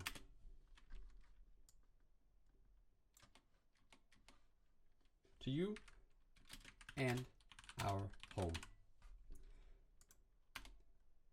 There is something altogether unnatural and unholy about these otherworldly spirits, and I should not have let them into our home. Let's not say home twice. Have done to you. We'll end it there. Yep. You. There is something altogether unnatural and unholy about these otherworldly spirits, and I should not have let them into our home. But I still want the perfect life with you.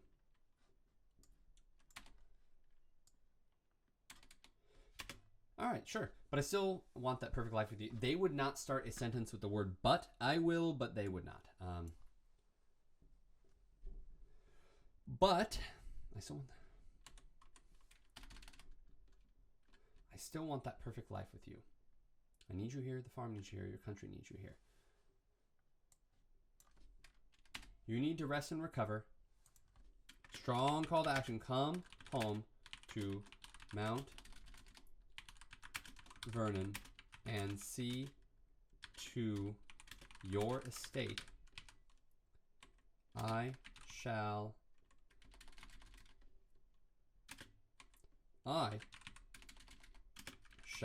have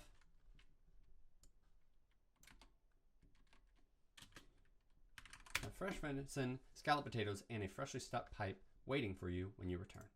I think that's pretty good. Dear George, I write to you regretfully.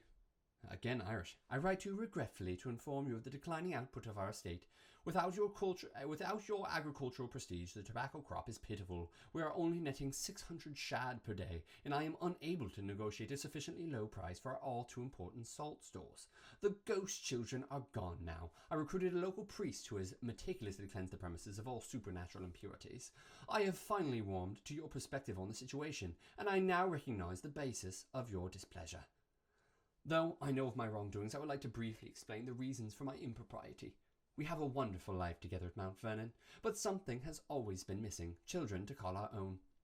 I saw the ghost children as an opportunity to pass on the happiness, love, and wisdom that I have come to adore about our life together. What does it matter if our children are ethereal, I thought. However, I see now that I have erred.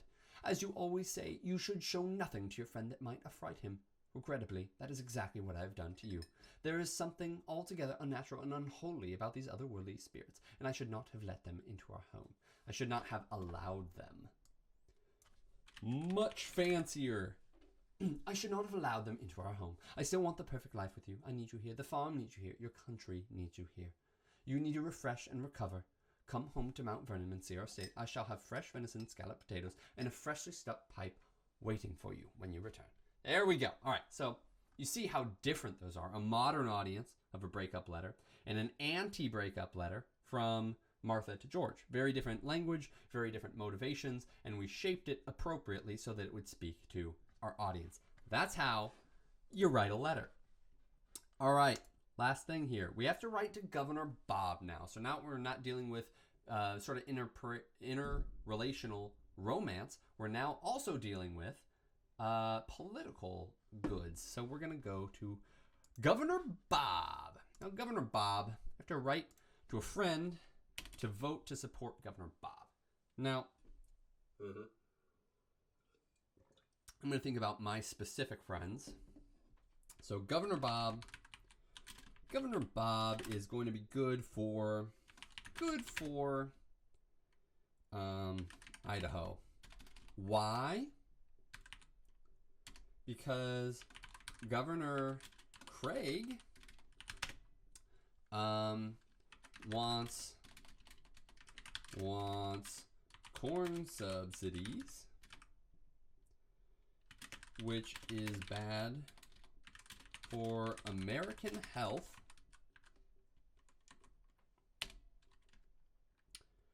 Great countries were built on the backs of potatoes, potato crops.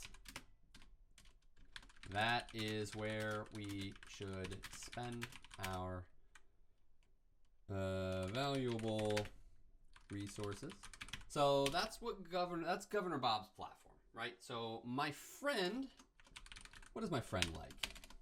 My friend likes Star Wars, cats, cooking, video games, football. Okay. He is a salesman who works in aviation engineering. What's up, friend? If you're watching this, how's it going? You made the cut. So, friend, Star Wars, cats, cooking, video games, football, salesman who works in aviation engineering. Politically moderate / independent. Good person to persuade.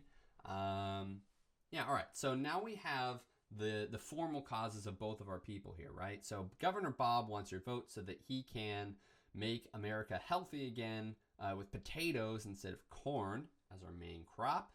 And my friend, you know, what does he care about politically? He cares about jobs. He cares about economic growth. And what does he, cares. What he dislikes is corruption, and really big on dishonesty and really cares about loyalty. Okay, all right. So let's say Governor Craig is the incumbent.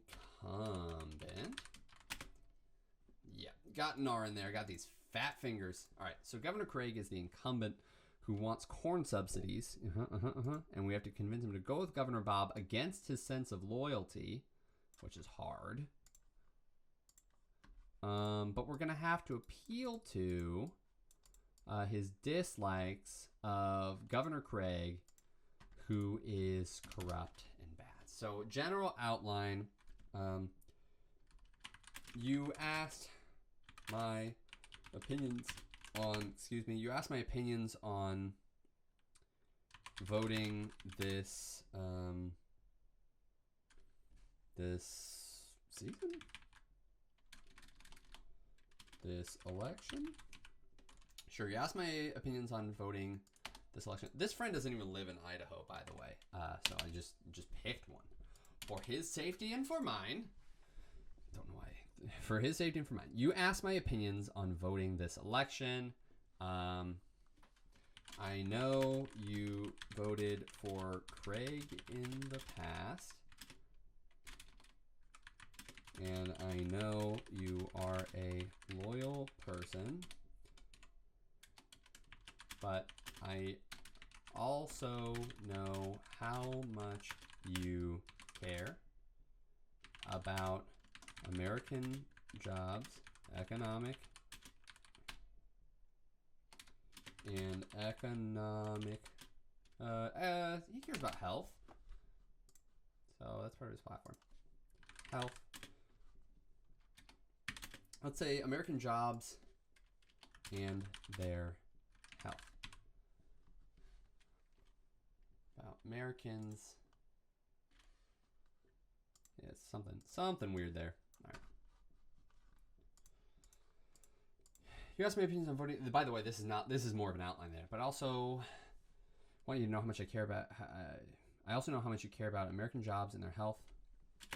I know how much you despise corruption and dishonesty. So with humility, but that's not how he's going to talk. He's very chill, very laid back, not quite a hippie, but just really relaxed, casual dude. So, all right. Unfortunately, everybody, you saw me doing this before. I got to about here. Yeah, I got to about here. That's where I got to. And, well, my OBS, which is what I'm using to screen capture, decided that it wanted to freeze. And so you can hear me talk, but not see me write, which seemed totally useless for what we're doing. So you'll notice I'm back here with short here. I actually just finished recording the 8th episode, and I noticed when I was editing it that this was happening. So here we go. We're going to rewrite how to talk to Governor Bob. So let's briefly go over, for my sake, what we're talking about. Governor Bob has all these good things. He's good for Idaho. Governor Craig, who's the incumbent, he wants corn subsidies, which is bad for American health. Great countries were built on the backs of potatoes, not on corn. And my friend, what does he want? So again, we're looking at both sides of things. He likes Star Wars, cats, cooking, video games, football. He's a salesman who works in aviation engineering. Politically, he's kind of moderate, independent, has some left leanings, some right leanings. He cares about jobs, health, economic growth, and loyalty. That's personally really big to him. And he dislikes corruption and dishonesty. So we're going to try and incorporate that all into one. Here's kind of what I was hitting at before. But like I said, I actually wrote this whole thing before, and I like how I did it. And so I just boiled it down to the simplest possible structure, which is we're going to do a story on this one. We're going to start with, my uncle is about to lose his farm to Monsanto. You met him before. Then we're going to do a Pixar story. I'll go into that in a second. It's like, once upon a time, there was this happened, and now they live happily ever after. This is what life is like now. That's effectively the Pixar story, but I'll go into it in a minute. And the Pixar story in this case is not going to be happy. So then he's going to say, that's all because of Craig. Craig is the reason why this bad thing happened. What did Craig do that did it? Well, that doesn't have to be the case. Bob represents a change. I know you're loyal, but here's what's wrong with Craig. It's time for change. Think of your kids, vote Bob. So that's the general structure I did before. We're going to hit that again. We're just going to start writing, right? Okay, so I like my opening before. So I'm going to start it off like a classic letter. So I'm going to say, hey, bro, because I'm going to keep his name secret, right? I need to get something off of my chest. You remember my uncle, right? Y'all met at my sister's wedding. Not at all true, but y'all met at my sister's wedding and talked about Star Wars. So now I'm talking about something that he likes, giving him a personal person to connect with. Now I'm going to go into my hook story offer, right? So my hook is I need to get something off my chest. So something clearly happened to Uncle. Well, he's about to lose his farm. All right, he's about to lose his farm. I want to talk about something that's been going on a long time, right? So like now I'm kind of nesting two things together. So there's a hook story offer, but I want to talk about how good things were because I know I want this to go a bad direction. I want to talk about how good things were once upon a time. So I'm going to say,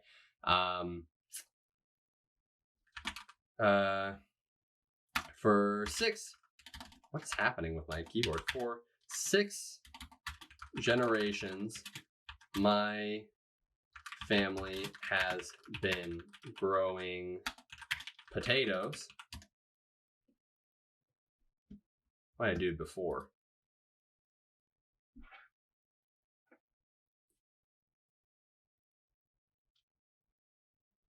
Yeah.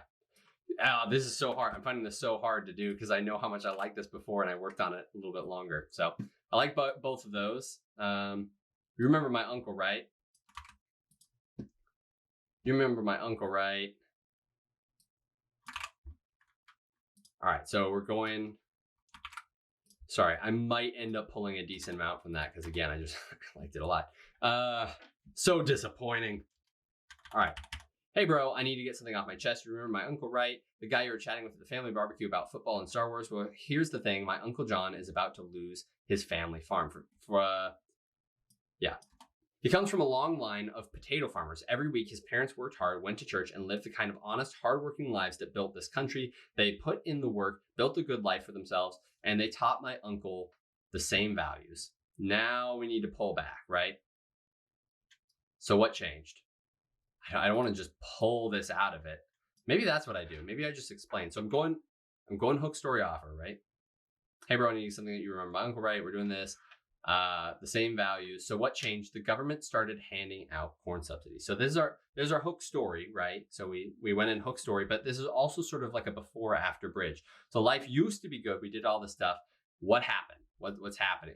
We're not quite getting to that yet, but we're saying here's the problem. Here's why this is no longer a thing. The government started handing out corn subsidies. That's what. It didn't matter whether it was actually good for people or the planet. What mattered was that it was good for the bottom line of big corporations. Now that's something really does. Oh no, that's something that bro will keep his identity protected. That's something that bro really doesn't like is greedy corporations. So I'm making sure to put Craig on the side of that. All right. So we're going to say corn that's been messing.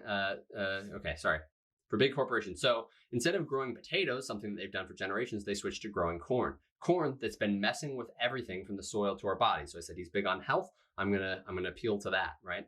And you know what happens next. We've got that parentheses. That's a good, we're going to talk about that in a little bit, just talking about a good rhetorical device that kind of keeps the rhythm, but makes it kind of feel personal, right? We're going to use those parentheses there. The animals got fat, the people got fat, and big businesses like Monsanto got fat too.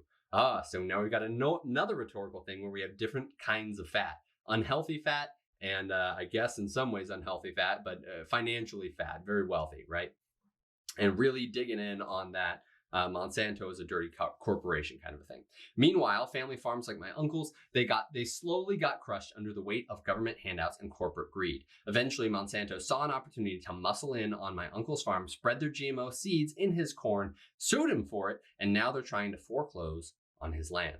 And guess who's been supporting these policies? Governor Craig. So what did I do here, right? We talked about that structure just a second ago, where what I did was I went in, I did a Pixar story. We talked about that Pixar story. Let me break that down for you really quick. So that's that before part I talked about. So the Pixar story goes something like, the Pixar story goes something like, once upon a time, life was like this. Every day I used to do this until one day this thing happened because of that, because of that, because of that. And now life is like this. That's the Pixar structure. So I go, he comes from a long line of potato farmers. That's once upon a time. Every week his parents worked hard, went to church, and lived the kind of honest, hardworking lives that built this country. They put in the work, built a good life for themselves, and taught my uncle the same values. So that's our before. And now we're going, okay, so what changed? What happened one day? So what changed? The government started handing out corn subsidies. That's what. So now we've done, life was like this. It was good. Now we got into what happened. Now we're doing, everything changed. Now we're doing because of that. Because of that, it didn't matter whether it was good for people or the planet. What mattered was the bottom line. So instead of growing potatoes, they started growing corn that's been messing with our bodies. So because of that, we're growing corn. Because of that, the animals got fat, the people got fat, and big businesses like Monsanto got fat too. Meanwhile, because of that, family farms like my uncle's, they got crushed under the weight of government handouts and corporate greed. So dun dun dun dun dun. And now what is life like? Now Monsanto saw an opportunity to muscle in on my uncle's farm, spread their GMO seeds in his corn, sued him for it, and now they're trying to foreclose on his land. So now he's losing his land. That's how we put in the Pixar thing. And now we're going to tie that into Governor Craig. And guess who's been supporting these policies? Governor Craig. So where are we going after this? That's because of Craig. What did Craig do? Bob represents a change. I know that's sort of like a USP, a unique selling proposition. So Craig is responsible for this bad stuff. Bob represents change. Here we're objection busting, which is he's voted for Craig in the past. He's liked him in the past, but trying to remind him that he's not congruent with his beliefs and then say, it's time for a change, vote Bob. So let's see how that plays out here. And guess who's supporting these policies? Governor Craig. I know you voted for him before. You value loyalty, and I love that about you. But I also know you also know right from wrong. And here's the truth. Craig's been in Monsanto's pockets for years. He's backed policies that have destroyed family farms, hurt the American worker, and sold out our health for corporate profit. He can't be trusted anymore. And Governor Bob represents everything Craig doesn't. So now we're gonna have 3 bullets, and we're using some bold and italics here, and we're doing what I call benefit first bullets. So we're saying, here's what he does, and then expand at the beginning of the bullet. We go bullet, here's what he does, and then we're expanding after that with more information. So we say, Bob is fighting for American jobs with less red tape and more freedom for businesses, including the aviation industry, which means more jobs for people like us. So we're kind of identifying with this class resistance, right? We say fighting for our health too. Less processed junk, less GMO garbage, and more real food grown by real farmers, the kind of food that made America great in the first place.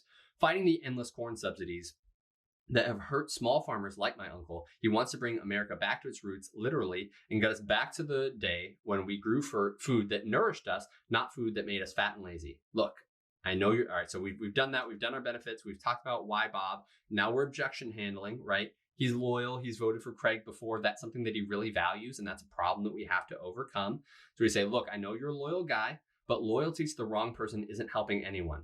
If you were telling your kids who they should vote for the first time, who would you suggest? So now we found a clever way around removing loyalty as a problem. Look, I know you're a loyal person, but if it wasn't that, what would you do? And you put him in the mind of someone else. That's a good little tactic there to say, you know it's time for a change. You've already admitted it to yourself that you would vote for Bob. You know it's time for a change. The election is in a couple of weeks, and I know you'll do what's right. Vote for Bob. Let's get this country back on track. Your boy, David. Here we go. I wish I could have live written it for you, and I did, but I didn't think it was going to be very helpful to not actually see the words in front of you. So anyways, I know I did write a little bit longer before this, so maybe it's a blessing that you didn't have to sit through 3 things of me writing long form, but you got to see the general structure here and see how that kind of laid out. So I hope that was helpful. Now you have your own homework to go do. Go ahead and do the homework, right? Like I did. Don't just cheat and right. Basically copy something, copy paste, but I obviously had technical difficulties. You should go write all 3. If you comment below and you want me to share the footage of me just talking to the camera and saying what I'm doing, there won't be text along with it. I mean, you can read through, but like basically as I'm writing, I go, no, I don't like that. Delete, delete, delete, delete, delete. You know, it's gone. So if you want it, I'll make it an unlisted video or something. But anyways, if you don't, I hope you enjoyed this. All right. Good work, everybody. Thanks for sticking with me. Like I said, if you want to be a good copywriter, you're going to have to do 3 things. You're going to have to read a lot of copy. You're going to have to write a lot of copy, and you're going to have to get practical experience. So you're reading from the greats. Somewhere between reading and writing, you're going to practice with me. So it's not all theory. You get to see how I work through it, how I think through it, the strategies I use, and then I'm going to send you off on your own. You're going to do these things by yourself. You don't have to do the, what's the one I did in the middle? You don't have to write to George Washington. That was just a fun one I wanted to do to show you how differently you would use emotional words and certain word choice to a different audience. But for you, you're probably not going to be writing to a 17th century, to an 18th century president. So don't worry about that. Let's just focus on the modern stuff for now. So rewrite your breakup letter. Don't do what I did and write it just for yourself. Write it to actually persuade them, and then write to Governor Bob. Figure out what you want Governor Bob to stand for, why you'd vote for it. We'll talk more about some different writing formulas that you can use in the future. But for now, you can use one of the ones I did, or think about that 3-act structure. You need to get their attention. You need to move them towards a destination, tell them a story, tell them features and benefits, and then get them excited. And at the moment of highest tension, you need to strike and do a call to action. While you're doing that, research your ideal customer, or in my case, I just picked a friend. I'm convincing a friend. I know about my friend. So write down what your friend thinks.